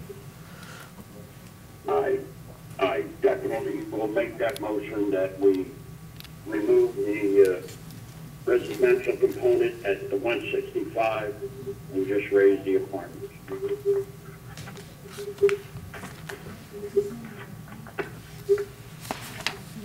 Okay, Stella, you know, Mr. Merwin, just give us a minute because not everyone can hear you. So we're going to have Stella reiterate what you're okay. saying so that everyone can hear you. All right, Mr. Merwin wants to remove the part of the ordinance that raises 165, the residential component in the ordinance. Mr. Merwin, for clarification, Right. are you eliminating that or just bringing it back to the old 150 instead of 165? Just bringing it back to where it's been. I don't think we should be nickel and diming our residents here and move taxes. You know, that's exactly what it's coming down to. We're nickel and diming everybody.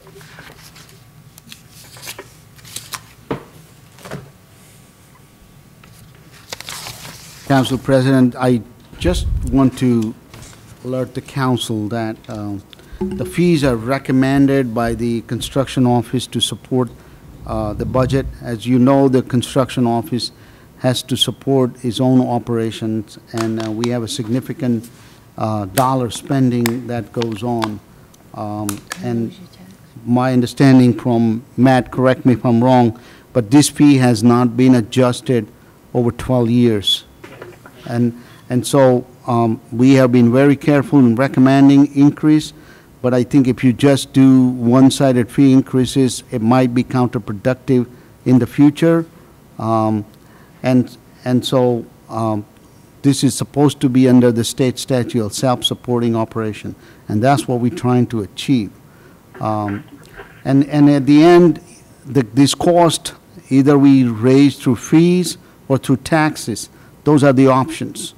If we don't collect fees through, if we don't collect from the user fees, then we'll have to collect from overall tax to cover the cost of operation. Mr. Shah,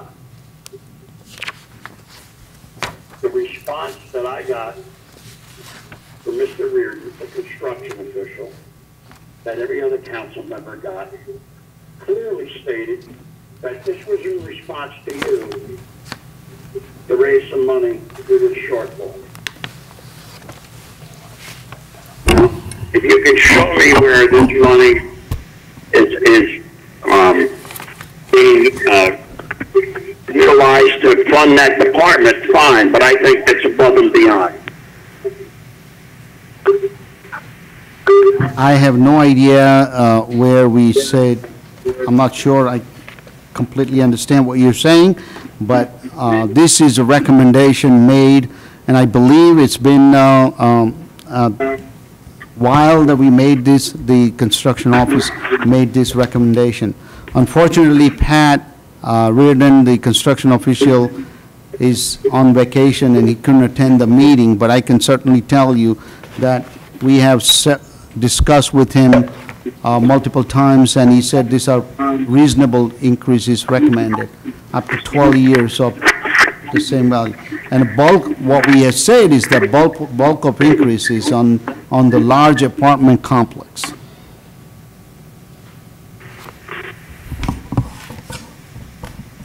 Okay. Also, Council, I'd just like to add, this is to cover the cost of the inspection. We're not looking to raise revenue from this. This is just to cover our cost of doing these inspections. So we're not trying to get nickels and dimes out of people. This is to cover the township's cost to do the inspection. Over 12 years, the cost has gone up. So that's what this is about. It's not any type of an additional, trying to get additional money out of people. It's about covering the costs, which I believe is required. That when we do an inspections, it's not passed over to all the taxpayers of the town. Someone doing an individual transaction should cover the cost of that transaction. So that's all I have to say. Well, Yeah, I just want to say that when I talked to Mr. Reardon, that's what he told me. He told me that he was asked to look at the costs of the permits and what we're actually charging. And this is a $15 increase because he looked at those costs and we weren't meeting our costs. So the $15 increase in that permit was to cover our costs. It wasn't to increase revenue to the bottom line. And just to remember that those are, what he's saying, single family, but I believe this is, Matt, correct me if wrong, it's for the rental unit, correct? Single family rental unit? Oh, at the cell, when the, yeah. Okay. Matt, can you come to the microphone? Can you come forward, speak? please, and come to the... This way the public can hear you, and Mr. Merwin is on the line there. Ms. Brown. Okay, this is for the, a $15 increase, $265 for the inspection for new home sales and for any resident that's selling their house. So we would come in and we would do the safety inspection for them. The added $15 was to try to get closer to covering everything. And even at last year's numbers, it would be a $32,730 addition in revenue. based on last year's numbers, with the amount of inspections that we did with the 150 plus the 15, if we were to do that same amount. So for clarity, this is for an inspection for a CO of a single-family dwelling. It's going from 150 to 165, and it's the user that pays for it. And so it covers your costs. It's not where the taxpayer or anyone who's not utilizing this service doesn't pay for it. It's the individual, and it's a one-time event, correct? So what happens if you go to a house and it fails? You have the time period to fix everything, right? If you happen to let it lapse, or there could be an additional fee paid for a new inspection if you don't re-inspect in a certain... Within a certain amount of time. Correct. But customarily, if you re-inspect in a certain amount of time, you're not charging the 165 again? No. Is that correct? Okay. So that's what I think there needed to be clarity with people, because the only calls that I got was like, oh my God, if we fail, then they charge us again. And I had heard before that wasn't the case, just as you explained. No, it's not the case. If you do that within a certain amount of time. So I think when you look back for 12 years and it's a single use and costs go up, it's unfortunate, but it's a reality that I think to save, taxes where everyone's not paying for it, just the person that gets this particular service, it seems reasonable to me. Okay. Thank you for that clarity. And just to add, like, for example, Avalon Bay, when they're paying this fee. So those are the big impact is on those type of units. Mr. Murphy, I see you have a hand up. Yeah. I'm still getting a lot of problems from that department. I get calls, not every day, maybe every week, though. I had a friend that sold a house 3 times. He lost 3 deals in the time it took him to sell them. He had to get an architect, draw the whole thing. And I said, I'm against this. You have to, something where a permit wasn't needed, now you have to do it. He had to put new windows in. It wasn't needed back when the house was built. I have a problem with that. But what I really had a problem with, he was all done. He says, tomorrow I get my fire inspection, I'm all done. He says, I said, okay, great, give me a call. He calls me up, he goes, you're not going to believe this. He comes here, he said I bought the wrong fire extinguisher, which I don't know, I can understand that either way. But he says, listen, just please give me the permit. I have the house up for sale for 3 months now, I've lost 3 sales. He goes, nope. He goes, you go out and buy a new one, I'll be back in 3 weeks, and it's going to cost you $50. I thought the days of us hitting the customers with that, and they're still not being very nice. I found something when I was somewhere. Until he found out I was a councilman, he wasn't doing the right thing, and I'm not going to go into it. So I can't vote on that because there's a lot of problems with that department. Thank you. Well, the only thing I can say to you is that has nothing to do with us. It's not, that's Division of Fire Safety. That has nothing to do with us. Well, they are, but that's not code enforcement. That's not the building department. Can you move closer to the mic? Madam Chair. I don't like the customers being charged and throwing extra money on. John, your mic. That's my problem. John. Okay. Councilman, we cannot control the fire inspection done by the fire department. We don't oversee their operations. I know you sometimes get frustrated with things, but there are processes, there's other side, and we have been very helpful in taking care of the issues. But I think that Matt is correct. If there is an issue with the fire department, I think you certainly can bring it up to the fire commissioners on that issues. Okay, but there were many issues. Does the electric official, is he under that? Well, he would be in... Yes, I had a big problem with him 3 weeks ago. I happened to be there when he came, and I'm not going to go through what happened because he was wrong. and I'm not going to say what really happened. All right, well, thank you so much for all your input, it's appreciated. Thank you. Now, Mr. Merwin, Mr. Merwin? Yes. were you commenting? I couldn't hear you. Now, I'm not able to open up the supporting documentation on my computer. But I believe if the attorney would check, there is a section where it calls for a reinspection fee after failure.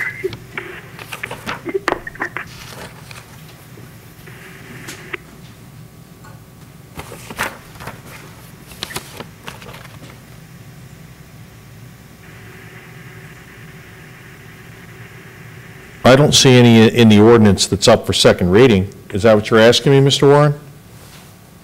I believe it's in the original. It's in, I can explain that. What the additional fee is in a condition when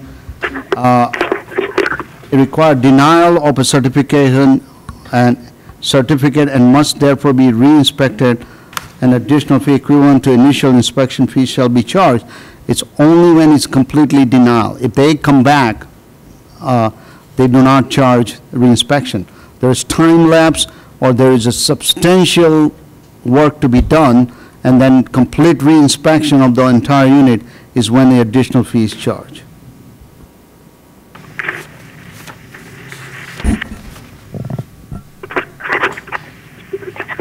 Mr. Shaw, if you were, I mean, I'm reading that and understanding Mr. Merwin's concerns, I think,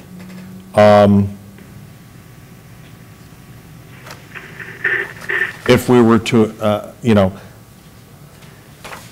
it's very general and very vague when it comes to the reinspection. I don't know what the department does as a policy.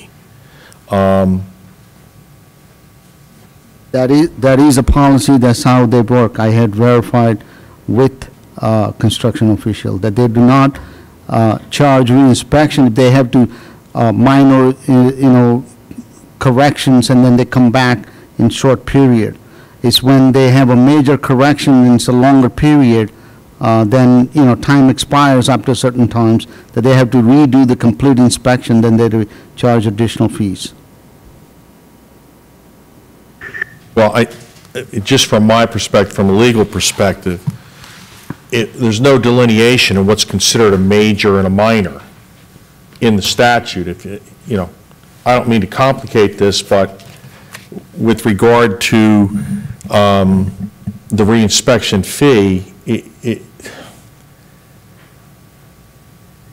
what requires the denial? I mean, when they inspect, I'm assuming if the inspector finds a violation, regardless of what it is, it's a denial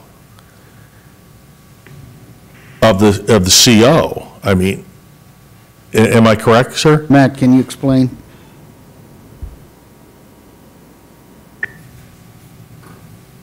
The only time the fee is charged again for a new inspection fee would be if they went in and they found, say, 10 safety items, and they needed to correct those safety items, and we came back and they corrected nothing. Now they wanted more time to do it again. They would get another chance within a reasonable amount of time, but if you came back again and it was still items from the original list, the next inspection you would pay for again. So on the first denial? The first denial, it's there's basically... a reinspection, there's no charge? Correct. But if they haven't completed what was originally they were notified of? Right, they set the inspection, so if they call up and say, yes, I need the inspection again, and they didn't do anything. Now, you say anything, and I hate to parse words, but if they got 5 of the 10 done, would the... It's a denial, you didn't take care of it. So, all right, I understand what you do procedurally. So the council would have to decide how they want to proceed on this.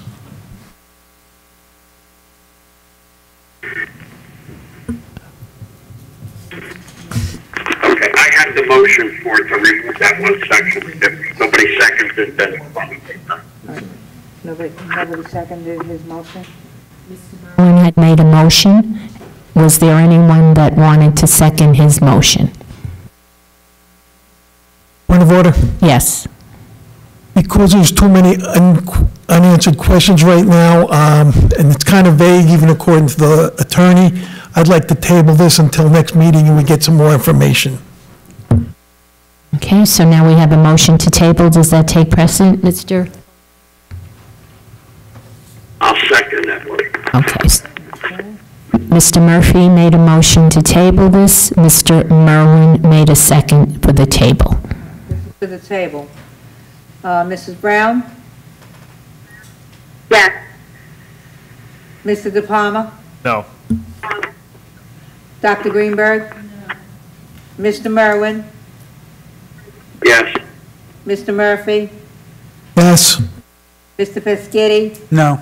Mr. Rizzoli? No. Mrs. Walker? No.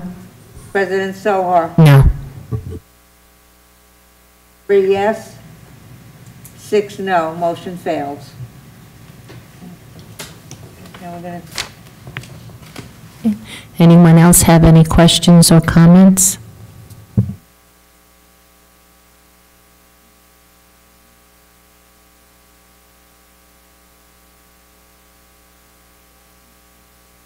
Microphone, please. We can't hear you. Thank you. There's oftentimes, when you have an inspection, just like Matt said, and they outline certain things, and it is time, it has happened many times where a resident will say, oh, I asked someone to come out and do this job, and they can't. And they call the code department, and they were told, it's okay, let us know when it's inspection. And I know they weren't, recharged with that. So I think if you have an open line of communication, I think they're fair and reasonable, that a lot of times things aren't done in a certain time, not because you didn't want to get them done, just because the people that you hired to do them can't come in a time.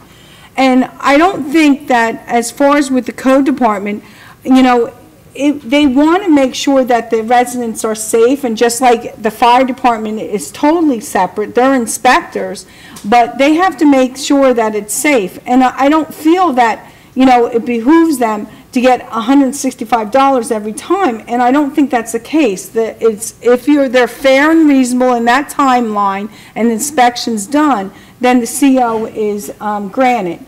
So I think the best thing, the advice for people who are going through this procedure, to have an open line of communication and show in good faith that you're trying to get it done in that amount of time.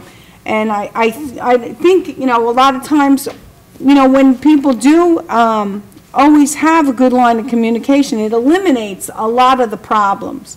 And I think that's the best thing to do. And I hope that, that now hearing from the code official that it's on record how they do it, that I think then, people feel more secure that that's how it's going to be done in the future. If they ever had any problems, just call. And I know that calling the business administrator, he always tries to resolve problems. People just has to stay, be fair, reasonable, and keep a level head. And I think, most problems can get resolved. Thank you. Okay. Take a motion for the ordinance again? Yes.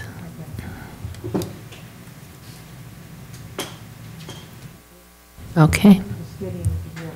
Yes, it was Mr. Pescetti, and it was Mrs. Walker that made the second. Okay, so Yep. we're going to take a vote on the ordinance now. Mrs. Brown? Wait. No. Excuse me? About the public. Oh, open it to the public, sorry. Oh, yeah, I thought we did. absolutely. I thought we did. Yeah. Hold on. No, she'll it's open it okay, now. no worries. All right, so now we're opening the public, to the public for this particular consent agenda item. I mean, I'm sorry, I'm sorry, yep, Second reading. yeah. Yes, for this ordinance. Anyone who wishes to call in, now would be the time.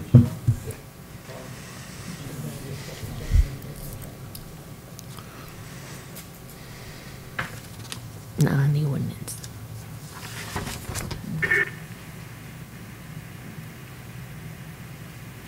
It's open, it's open. Calls from the public. Oh. Mrs. Brown? No. Mrs. De Palma? Yes? Dr. Greenberg? Yes. Mr. Merwin? No. Mr. Murphy? Abstain. Mr. Pescetti? Yes. Mr. Rizzoli? Yes. Walker? Yes. President Sohar? Yes. 6 yes, 2 no, 1 abstention. Thank you. Next will be ordinances for first reading.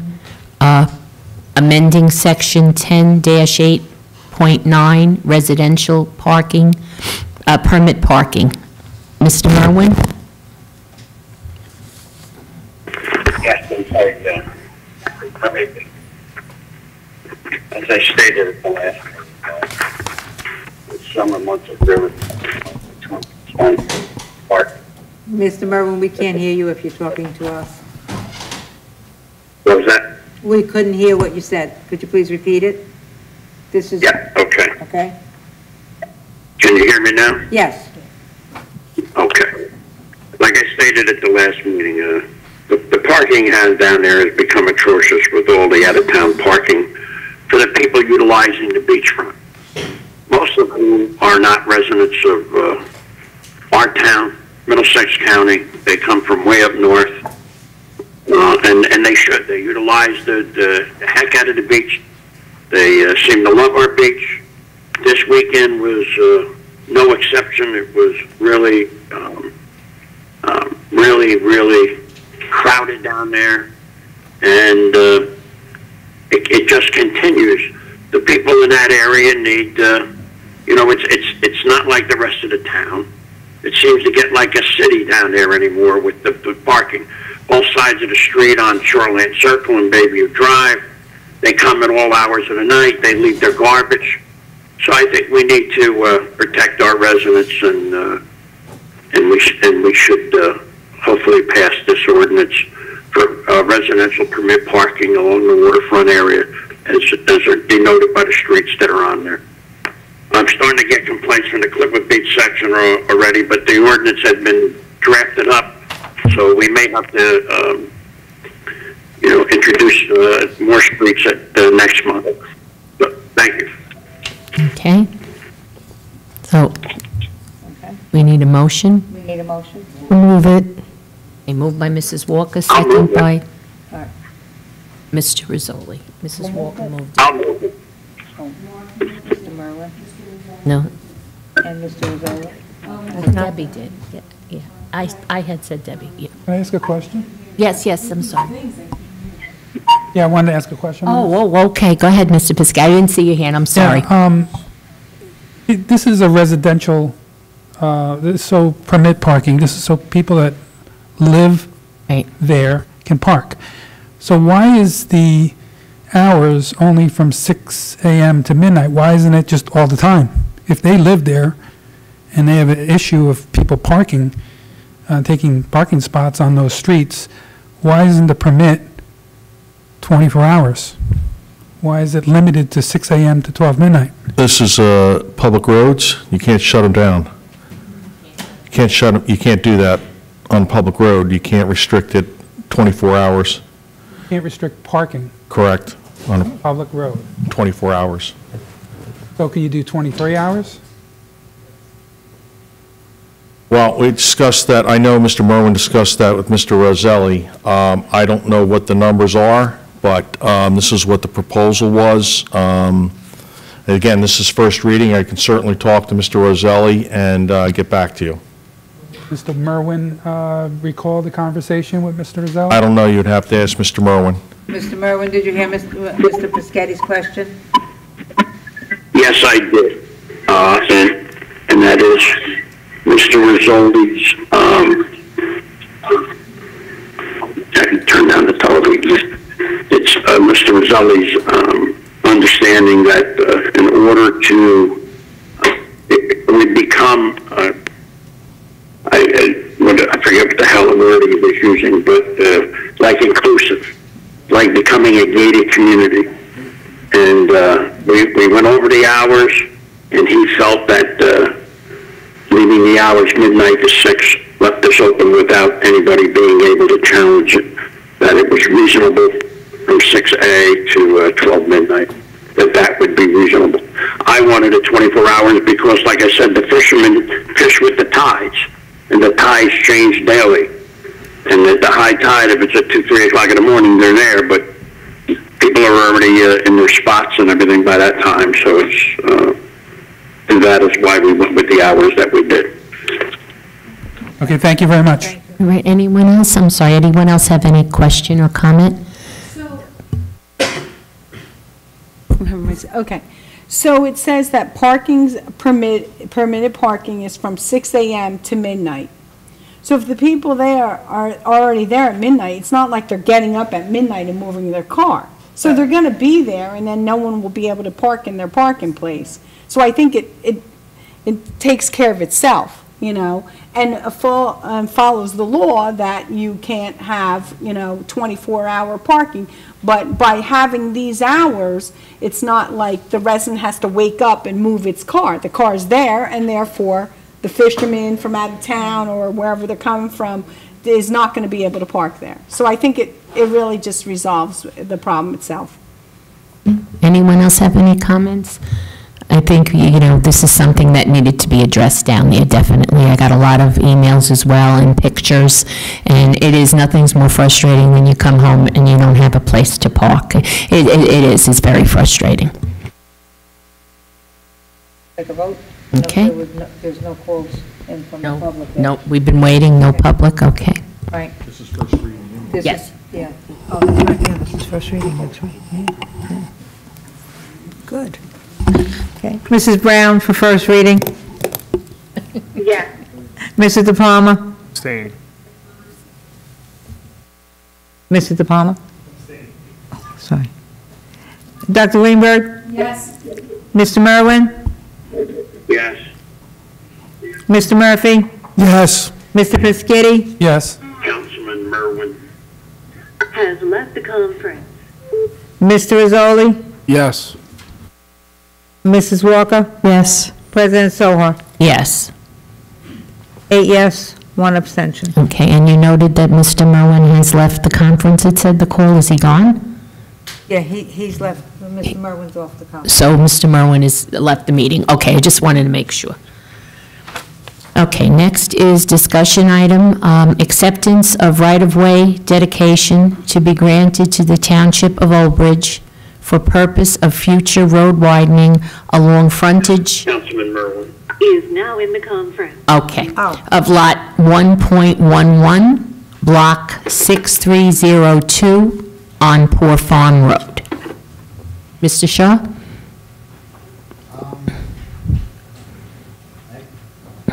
Actually, Mayor, do you know the detail on this? Oh, Nicole had requested this. Mina, do you know anything about this? I think she had to leave. She just texted me. She had an emergency at home. Okay. So we can put it on next meeting. All right, then we'll move it to, well, okay. All right, Stella, we'll move it Next to meeting? Sure. August. Yes, please. Next will be public comments on any subject matter. If there's anyone out in the public this evening who wishes to be heard, now would be your time to phone in, please.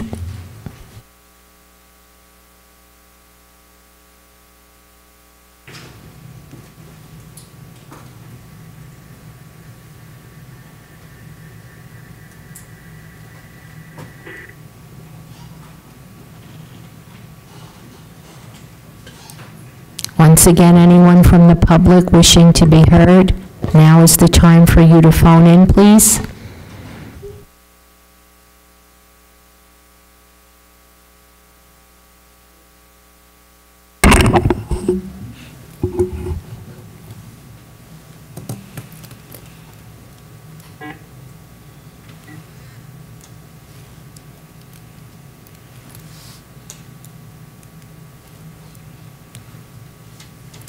Okay, we still have the lines open for the public. We're double checking, but. Public to call in. Public public portion. comments.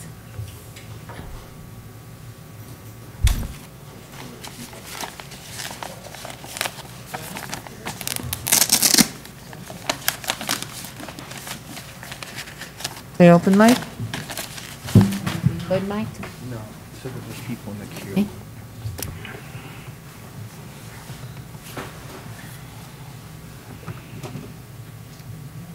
Agent logged in 2107.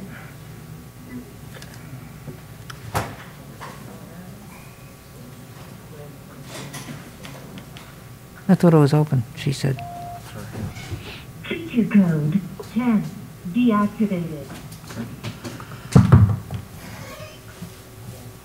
Open. Feature code 10 activated. I had it open almost the whole meeting. Nobody there. I'll No. leave, you know what, there it is. Oh, there it is, okay. All right, okay, welcome to the meeting. Hi, this is Roberta Shipper. I'm at 264 Shoreland Circle in Lawrence Harbor. Uh-huh.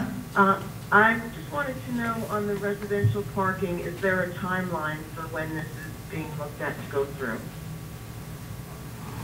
Okay, Mr. Shaw, do you? Well, Second I think reading. if she's asking, well, this is the first reading of the ordinance. Next, I believe August 10th is the next meeting when there's going to be public hearing and adoption. And then there's a 20 days waiting period. So about end of August will be effective. Okay, Roberta, did you hear that? Yes, I did. Okay, so end of August. Around the end of August, yes. Yeah. All right, thank you very much for looking at this. I appreciate it. Oh, you're welcome. Thank you for calling in. All right, bye-bye. Bye-bye.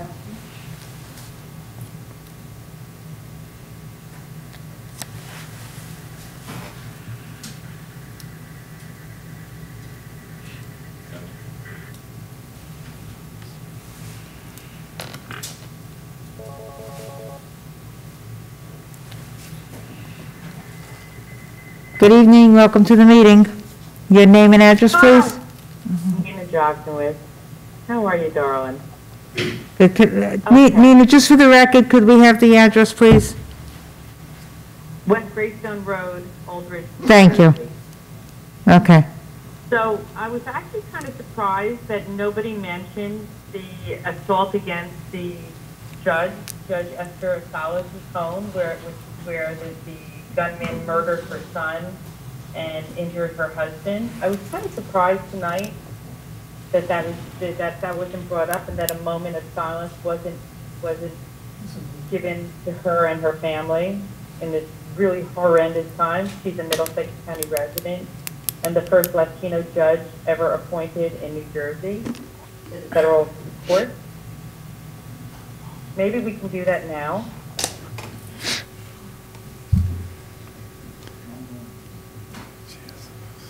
Would that be for your consideration? We're all silent. Excuse me? No. Oh, we have, Nina, we have to follow the agenda, and... Well, this is an open call-in section. Right, I realize this is an open call-in section, but we have to follow the agenda as far as protocol of what we can and can't do at the time. So you're in open... So then the second question is anybody in this council going to speak out against the Carteret police officer who assaulted a young black youth who was speaking up, using his First Amendment right to speak up, the same officer who's attacked and been charged with assault in previous attempts? I know that one of the men on council has raised money for this man in the past, and I'm wondering if he's going to finally speak up against this officer who assaulted and arrested a child on a First Amendment right. Or is that too much for the council too? It's only to me. This is comment period. This is not discussion period. It's a comment period. Oh, yes, that's right, but you're commenting already, Mark Rizzoli. That was... You raised money for this man, so why don't you look up the against him now, since he attacked another youth?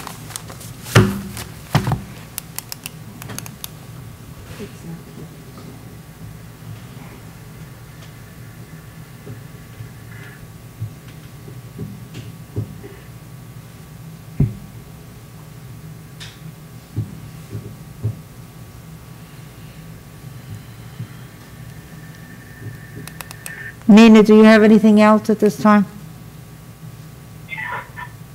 Would really like Mark Caselli to speak up again. Mark is not here this evening. Oh, Mark, oh, Voted in on the meeting. Hasn't he? my mistake. Tonight. It's too bad. He likes felons and violent police officers. Okay. She's gone.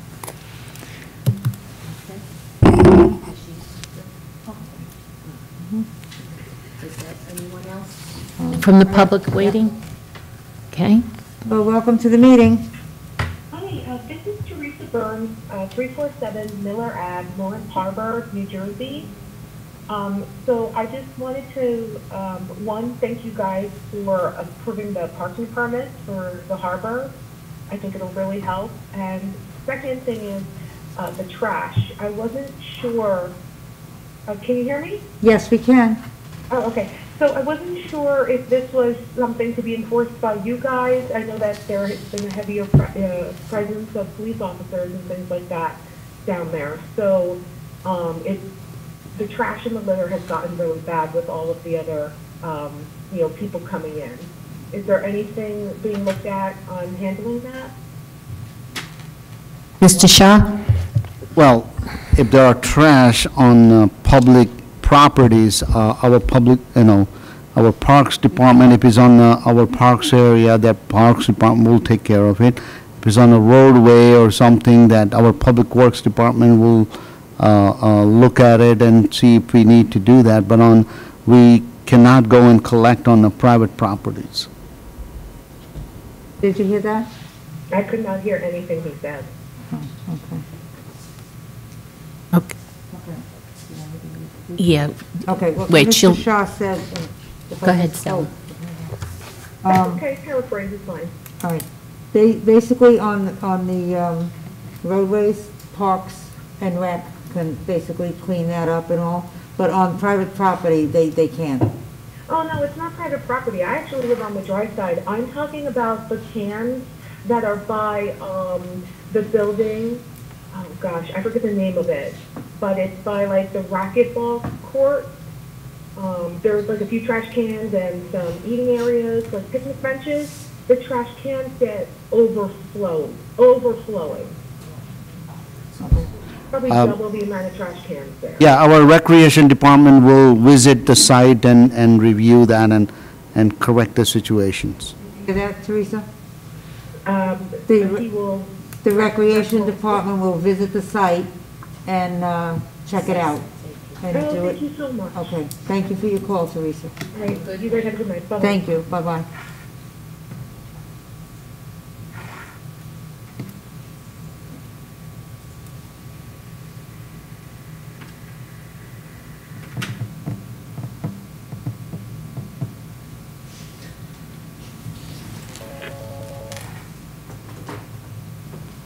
Good evening, welcome to the meeting.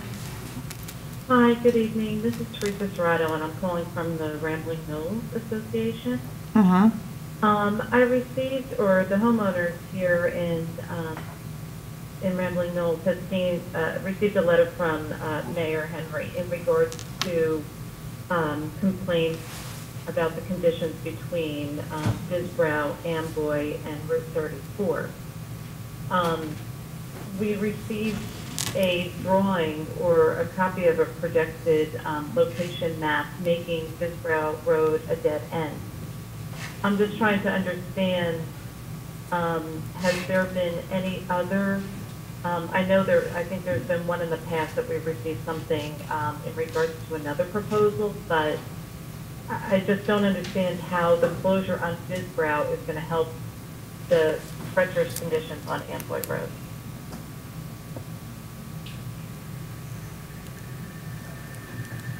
If the question, I'm sorry, I couldn't hear the comments that were made. I apologize. What was our thinking for making it a dead end? Is that what you meant, Teresa? What was the thinking in making it the dead end? Yeah, and making Disbrow a dead end, how is that improving the conditions on Ambler Road? Okay. How is it improving the conditions on Amboy Road? Well, we believe by making Disbrow a dead end, coming from Lambertson onto across Amboy, there's been a number of very serious accidents for the crossover there. So we believe that will greatly improve that intersection. People coming to Lambertson will not go down Disbrow unless they live there. They will have to either make a right or a left on Amboy, so they will be coming to a stop. That was the thinking on a part of making Amboy a safer road.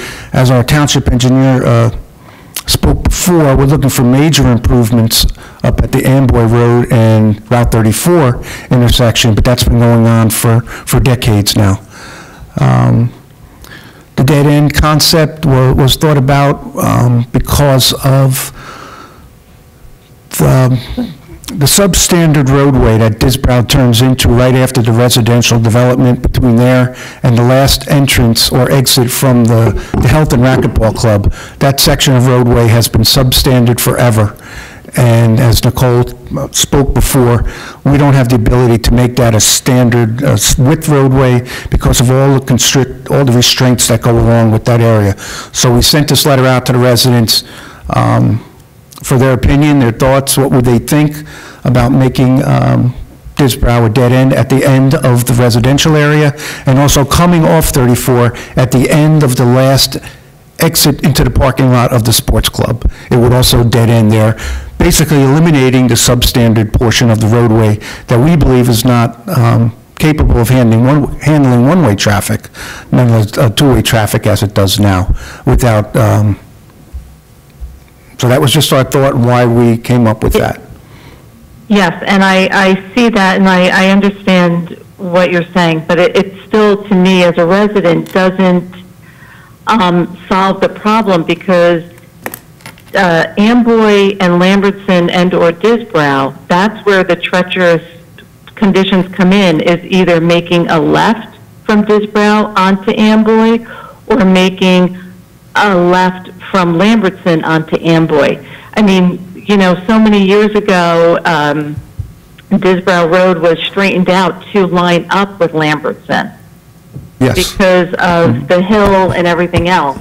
But I think, you know, doing that, actually, you don't have the line of sight of the cars coming up Amboy Road, which they travel, you know, 40, 50 miles an hour. I think that's where the problem is. We need to have some sort of, I don't know if it's speed bumps, if that's possible, No, or that's a not light, possible. or something else that could stop that, because it's just, you know, I've seen accidents, and unfortunately, Recently, we've been relying on enforcement intersection as well. on Amboy Road. That's been if people did the speed limit on Amboy Road, you'd have enough time coming out of Lambertson and or Disbrow to see oncoming traffic. Unfortunately, Amboy Road, the average speed on that road is way above the speed limit, and we have enhanced our enforcement efforts in that area over the last couple of weeks, and it will continue. We've assigned consistent enforcement measures in that area. And less people coming out of Disbrow, or only the people that live off Disbrow now are familiar with that intersection, and hopefully they'll use extreme caution when entering onto Amboy Road. There'll be no one not familiar with the area now coming off from 34. So it's just an idea. We're floating a concept by, and we want everyone to have, we want to hear everyone's opinion. It's something that's been going on for years and years and years, just an attempt to finally do something. It's probably not the best thing to do, but it certainly can make it a lot better than it is right now. And Disbrow will not be a cut-through anymore, or a cut-out, as they say. So, right. That was our thinking. Can I just one last point, though? I don't know if we've actually thought about, you know, busing for children, because technically there's no buses that come down either Knoll Court or Carrington, because they can't fit down the cul-de-sac and turn around. So we would then have our children picking up a bus on Amboy. I just want people to think about, you know, there's a new added safety, The Board of Education will hazard for determine kids. where the bus stop is. That's good to give your, your opinion, and that's what the mayor was saying. We're looking for as many opinions from people in that area, that we can get, because, naturally, people have said, well, nothing, what's going on? Why can't we make this better here? So, we're just trying to open up a conversation. Like I said, we did the solar stop signs, we did all kinds of signage. We just can't seem to get people to slow down in that area, no matter what, we do. We've said you have to go to court for a ticket. We've tried to make sure that, the police check for speeding, overweight vehicles. I mean, it is just really, we just want to help the public in that area, not cause any kind of other, issues of safety. So if you, as we said, if you respond, I believe it was by the 30th of July, for 31st. 31st, for, your information, your input, that's a very valid concern about the bus. So we do appreciate all the, all the input that we can get. So hopefully, we can do something that will, be good for the whole area. All right. Thank you, Teresa. Thank you for your time. Have a good day. Have a nice evening. All right, bye-bye. Bye-bye. Bye-bye. Anyone else, Stella? Okay. It'll come in. Yep, thank you. Good evening, welcome to the meeting. Hi, my name is Michael Irwin, 135 Disbrow Road. I logged in a little late to the meeting. I heard somebody from the audience speaking with one of the council members about the old Disbrow Road situation. The way I see it, we've got 3 bad intersections. You've got the Amboy Road, Route 34 intersection. You've got Disbrow Road, Amboy Road, Lamberton, and then you've got the bend in Disbrow Road.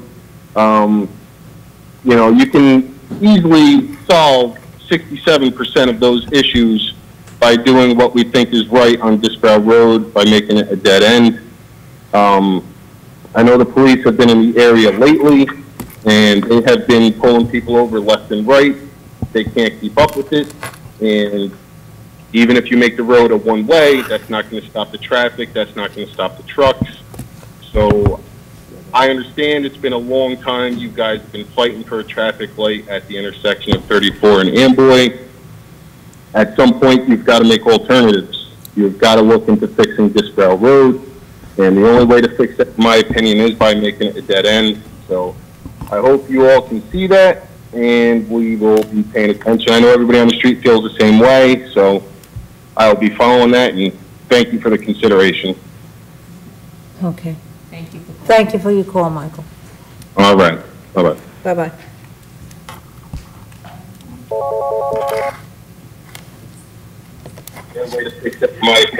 Good evening, Donna. Good evening, Donna. Hi, Stella. Am I on? Yes, you are. Okay. It's not on Facebook. Yes, hello. This is Donna Wilson at 256 Shoreland Circle in Lawrence Harbor, and I'd like to thank the council for supporting resident parking and Mr. Merwin for introducing it. One item that wasn't raised yet is we've heard about people hauling groceries from blocks away, but with cars parked right up to the edge of all 4 corners at intersections, I do have concerns about an emergency vehicle being able to make it down the side roads. And a question, we've talked about residential parking and about paid parking in the lots, but the paid parking would not be enacted prior to residential parking. Is that correct? Paid parking will not be implemented, most likely, well, not until 2021 springtime. All right, did you hear? Okay. Yeah, no, I couldn't because I had to turn my sound down so it wasn't giving feedback, but it sounds as if... All right, Mr. Shaw will repeat what he just said. Okay. The paid parking will not be implemented until 2021, spring of 2021, where we will be implementing that. That's our plan. Okay, well, thank you very much. All right, thank you. Have a nice night.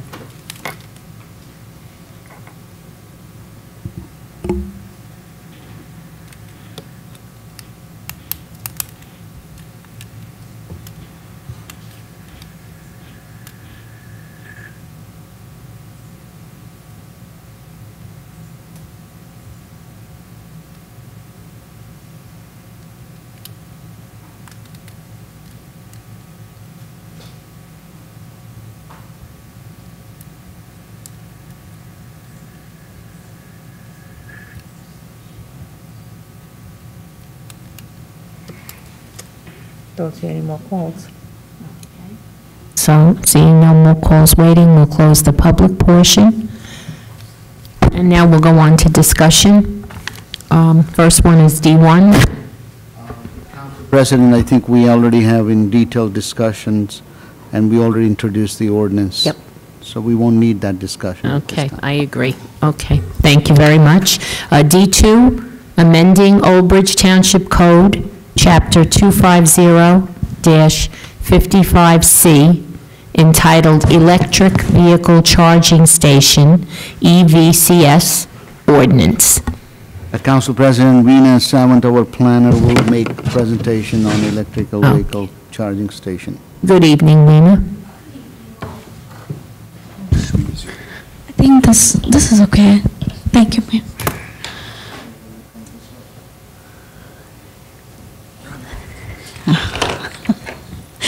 Good evening, all. Good evening.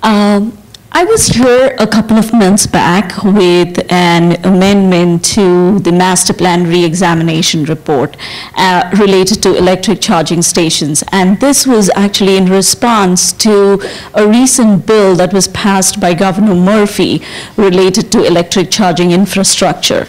Now, this bill requires that every municipality has in place in the land use plan, it identifies electric charging structures throughout the town, the ones that are existing and the ones that are proposed. After we have adopted the master plan re-exam report, I am working on an ordinance to require electric charging on commercial properties on highly traversed routes. And I just want to give an overview of this. In the background, there are roughly 300 charging stations in New Jersey, out of which only 82 of them are fast charging stations. In 2012, there were roughly 300 electric vehicles in New Jersey. However, by 2019, the number has gone up to roughly 27,000 electric vehicles. Based on the governor's goal for the state of New Jersey, it is noted that by 2025, 2030, there will be around 300,000 electric vehicles on the road. The goal is that by 2040, actually, almost 80% of the vehicles that are on the road would be electric vehicles. So for us, for the residents of Old Bridge, we do not have a single electric charging station around. The nearest one that we have is in East Brunswick. Just to give a brief overview of electric charging stations, there are three types. The first one, level 1, is the ones that are installed in the garages of single-family homes, which a homeowner can install it. These are relatively cheap, and it provides charging through a 120-volt AC plug and does not require any additional installation of charging equipments. The next one is level 2. These are the ones that are mostly seen in shopping centers. They provide charging through a 240-volt plug. It does require installation of additional equipments. And the last one is level 3, or the DC charging, which is the fast charging station. This definitely requires higher voltage, so it requires 480 volts, but it requires highly powered, highly specialized cabinets and equipments to be installed. In the past few months, after I worked on the plan amendment, we do get pre-application meetings with developers, and I have noted that every time I bring this topic up, they are really enthusiastic about putting these stations.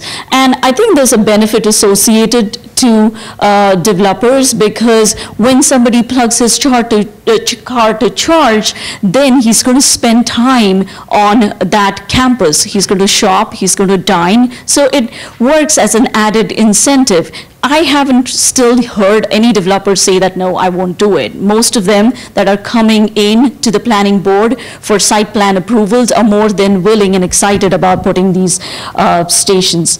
Benefits to the community, to each one of us actually.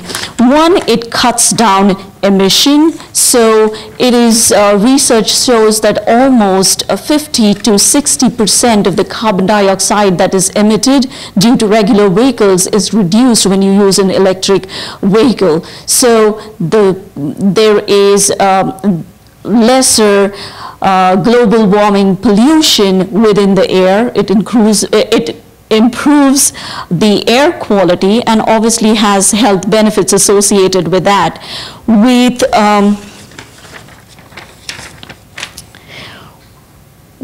the owners, as an owner of an electric charging station, over the life of a vehicle, you save up to $1,500 in maintenance costs.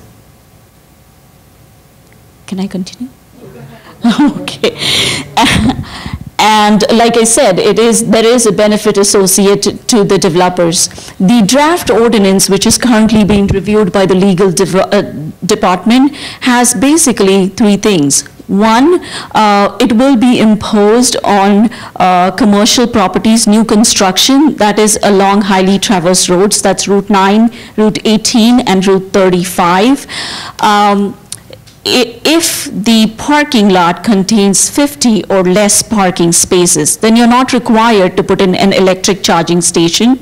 However, if you're coming for site plan approval, you are required to put in place the electric infrastructure, the electric conduit required, and at least 10%. So if it's a parking lot of 50 parking spaces, 10% of it should have the electric conduit, so that in future, if there there'd be a need to install these charging stations, it's much easier. You're not ripping off the parking lot.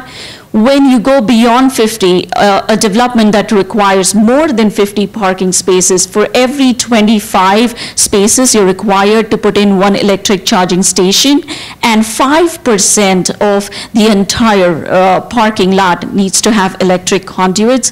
I understand there is cost associated with it. The government has programs to fund these electric charging stations, but however, when I was researching around what other towns are doing in the state, there are towns that offer incentives. The incentives could be in terms of bonus densities, FARs. I think the way I look at it is we have a lot of parking on Route 9 and 18. We have shopping plazas where we are overparked. So this ordinance offers an incentive that if you put in one electric charging station, you could have 3 less parking stalls. This has been practiced throughout the United States. There are other towns that have offered this incentive because for every parking stall, the construction cost is roughly $20,000 to $25,000.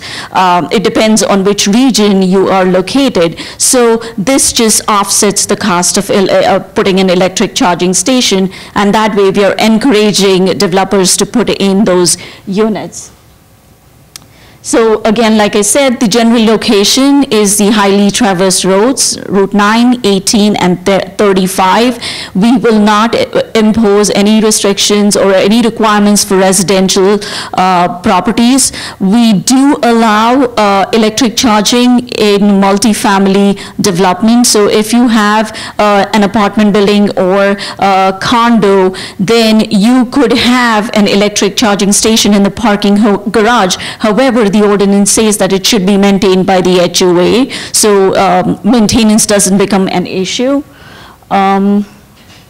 These are few possible locations where we clearly are overparked, and these are good locations where we could put in electric charging stations without identifying specific properties. But I know 2 of these, 2 properties along Route 9 that have already agreed to put in electric charging. When they come in front of the planning board, an application should be submitted anytime now.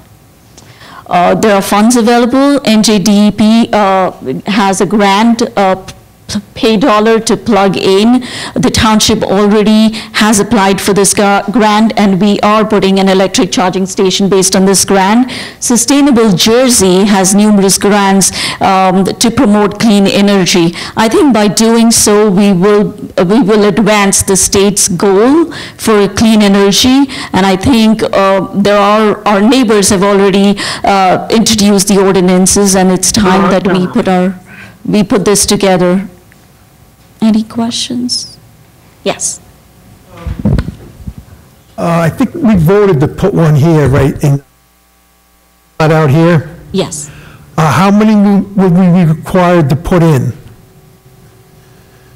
So, like I said, if you have 50 parking stalls, you don't require any.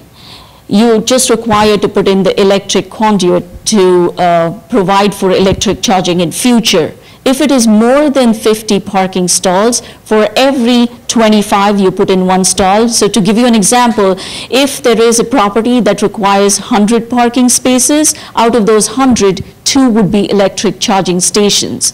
Okay, and this would be for, I guess, people that come to meetings and stuff? Yes. Will they be charged for the electric? No, these are, this ordinance proposed to have the property owners on a highway corridor, when they are in building facilities there, along with that on a highway corridor parking, that they will be required to put electric charging stations. Their cost, their charges will be related. It's actually private property. We are not involved in installing that. Any parking, any electrical charging station that we'll be installing at a municipal facility, if we, we'll be deciding based on our cost of those, what we'll charge. In some cases, if we get a significant contribution from the state to install that, then we may, under those conditions, we may not charge for use of those facilities. But these are not. This ordinance reference to the charging at the commercial facilities, not the township facility. No, I'm just talking about the one here in the township. Are we going to be charging somebody that was at a planning board meeting? We have not decided yet what the rate, or if we're going to charge, or what rate going to charge. We'll see what cost is going to be incurred by the township. If there is no cost to the township, or very minuscule cost, it may be costly, it will be more cost to create charging solution, but we haven't finalized that yet, and we haven't installed that yet. We are still waiting for that grants to approved by the state, so we're not there yet to deciding on that. Okay, well, before you decide on it, you have a lot of council members and people that come to different meetings here and stuff. If they're going to be given free gas, and we're coming for a meeting like tonight, we should be given the equivalence of what they get in gas. I don't feel that's the proper way to do it. I don't think you should give it to them for free and then charge everybody for gas.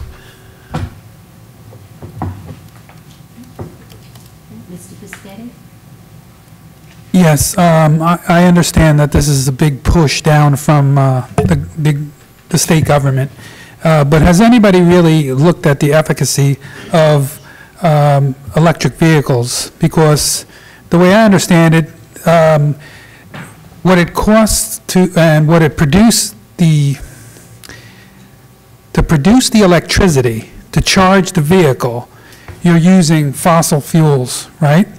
So, you talk about,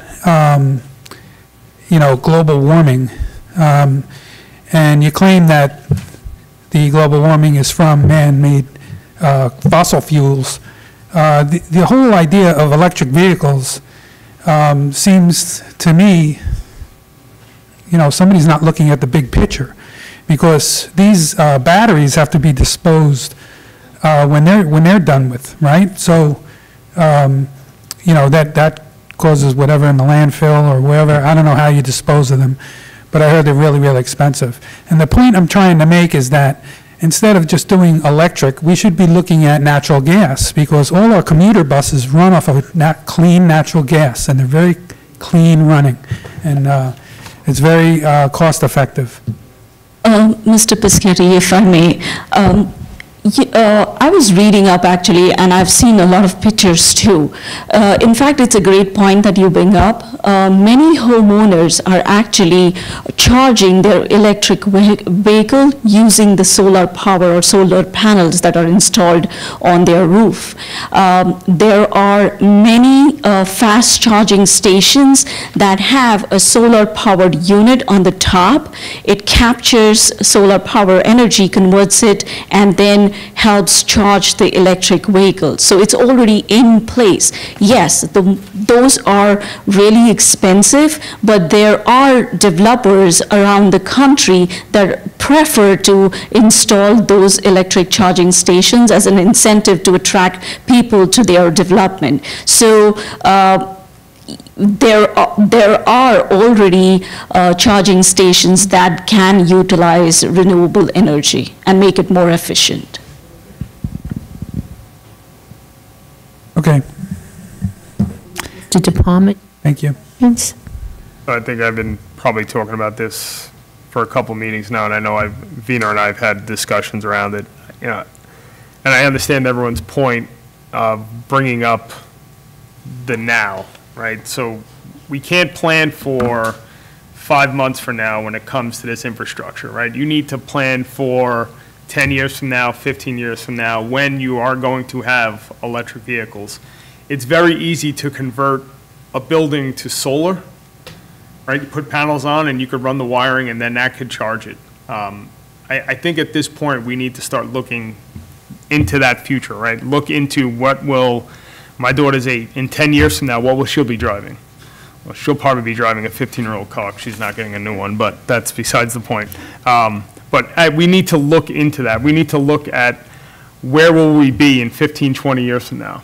Because if you just look on Route 9, just let the Home Depot lot, right, on Route 9, how expensive would it be today for Home Depot to tear up their lot, run the infrastructure today, versus what it would have been when they did the land, right? Costs only go up. They're never going to go down, right? It's easier now. Throw conduit under the ground. It's there.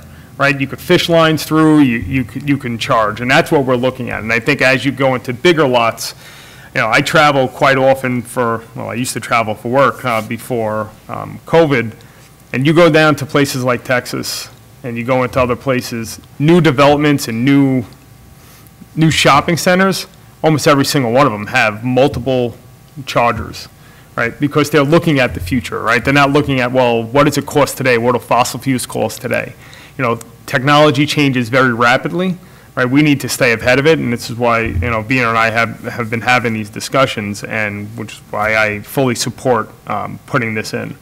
So, thank you, Vina, for your work. Thank you. To add on to Eric's point, and when I presented it to the mayor had asked me to look at the cost associated with installing these electric conduits, and Nicole and I were chatting about it this morning too. To put in 1 linear feet of electric conduit in the ground, it just costs $20, roughly between 15 to 20, to be precise, around 18. We have a quote that we had got for the parking lot. Typically, nobody is going to put in like hundreds and hundreds of feet of electric conduit. They're going to pull the line from the nearest pole. So it's not very expensive to get that line in. So this way we are prepared for the future. There was an article, and actually I put the quote in here, which really was very attractive. If electric car charging spots were as common as Wawas, more people would drive them. And that's a fact. Most of the people are concerned that when they're on the road, they won't have electric charging stations, and so they refrain from buying electric cars. However, if there is infrastructure that supports electric vehicles, then there will be more people driving it. And being to your point too, and I know I've mentioned this, major car companies are adopting electric vehicles. So it's not just Tesla or some things like that. Tesla has a competitor now. It's called, I think, Nikolai. And then you have Volvo, you have BMW has electric vehicles, Ford has electric vehicles. You know, pretty much every major company has those vehicles. It's only a matter of time before gasoline is going to be obsolete, right? So we have to, and maybe it's not, maybe it won't be, maybe we'll be 50-50, you know, even if we get to 75 gas, 25 electric, that's still, the infrastructure still needs to be there for people to get it, right? And I think more and more people are looking at, you know, what are the alternative energies? You know I've seen electric chargers that are fully solar powered. I mean, if they're quite pricey at this point, but 5 years from now, that'll drop. When the iPhone came out, it was $1,200, right? You can get an iPhone now for $400, right? The cost of technology drops, right? And the cost of the electric charging, the cost of those batteries will all drop, and we have to be prepared for that. Like, let's not be the township that doesn't prepare for 15 years from now. Let's just be prepared. Because what's the worst that can happen? A developer puts, you know, $150 worth of conduit under the ground, and 10 years from now they use it, but at least it's there. Because that $150 of conduit today is going to cost you $15,000 to rip up the lot, go to planning, get all that inspection done. It's going to be that much more expensive. Through Mr. DePalma? Okay, anyone else have any comments to add? I actually do. This is Councilwoman Brown. Yes, go right ahead. Can you hear me okay? Okay, yes, we can. Oh, okay, good. I, of course, agree with Dina, and I think her presentation was great, as always, so I appreciate that. And I remember when you brought this up the first time, so I think it's, you know, a pretty straightforward explanation. And even one of our wonderful people from our administration has a car that would utilize a charging station. So I actually really like his car. But, you know, as Mr. DePalma said as well, it is something that prepares us for the future, which maybe some people don't understand at this moment, because, you know, a lot of times we get very comfortable with what we're used to. But yes, eventually a lot more people will buy into electric cars. I know a large number of people that use them already, but as was stated by Vina as well, if we don't have the infrastructure, it does actually scare people off from using it, and it's a really better choice for our environment. So I wholeheartedly support this as well. Thank you. Thank you very much. Anyone else for any comments? So, what is the council's pleasure? Yes, Dr. Green. So basically, when new developments come in, we're going to ask them to put that into their, you know, their site plan. Right. Okay. And then as far as the township, if we do any more, we've got the grant, and the grant pays for it. So we're not putting any money into it, a grant pays for it. Right. But subsequently, all grants are paid by taxpayers somewhere, but, so it's a wash. But if that's the way the future is going, you can't be driving around and not being able to recharge your car, realistically. I think the next step is, Council President, is that we'll bring the ordinance, the actual ordinance for first reading next council meeting. Yep. Okay. Very good. Thank you very much, Vina, for your presentation. They were always very, very good. Thank you so much. Okay, next will be council member comments.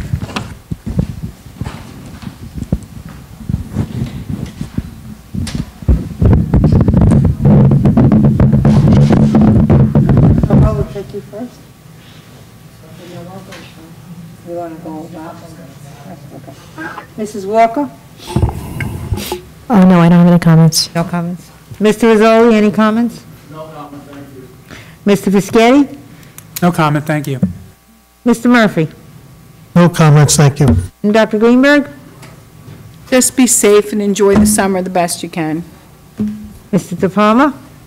Just to our businesses, good luck. I know things are starting to reopen a little bit more, hopefully quicker than it has been, but good luck to everybody. Residents, stay safe and healthy this summer.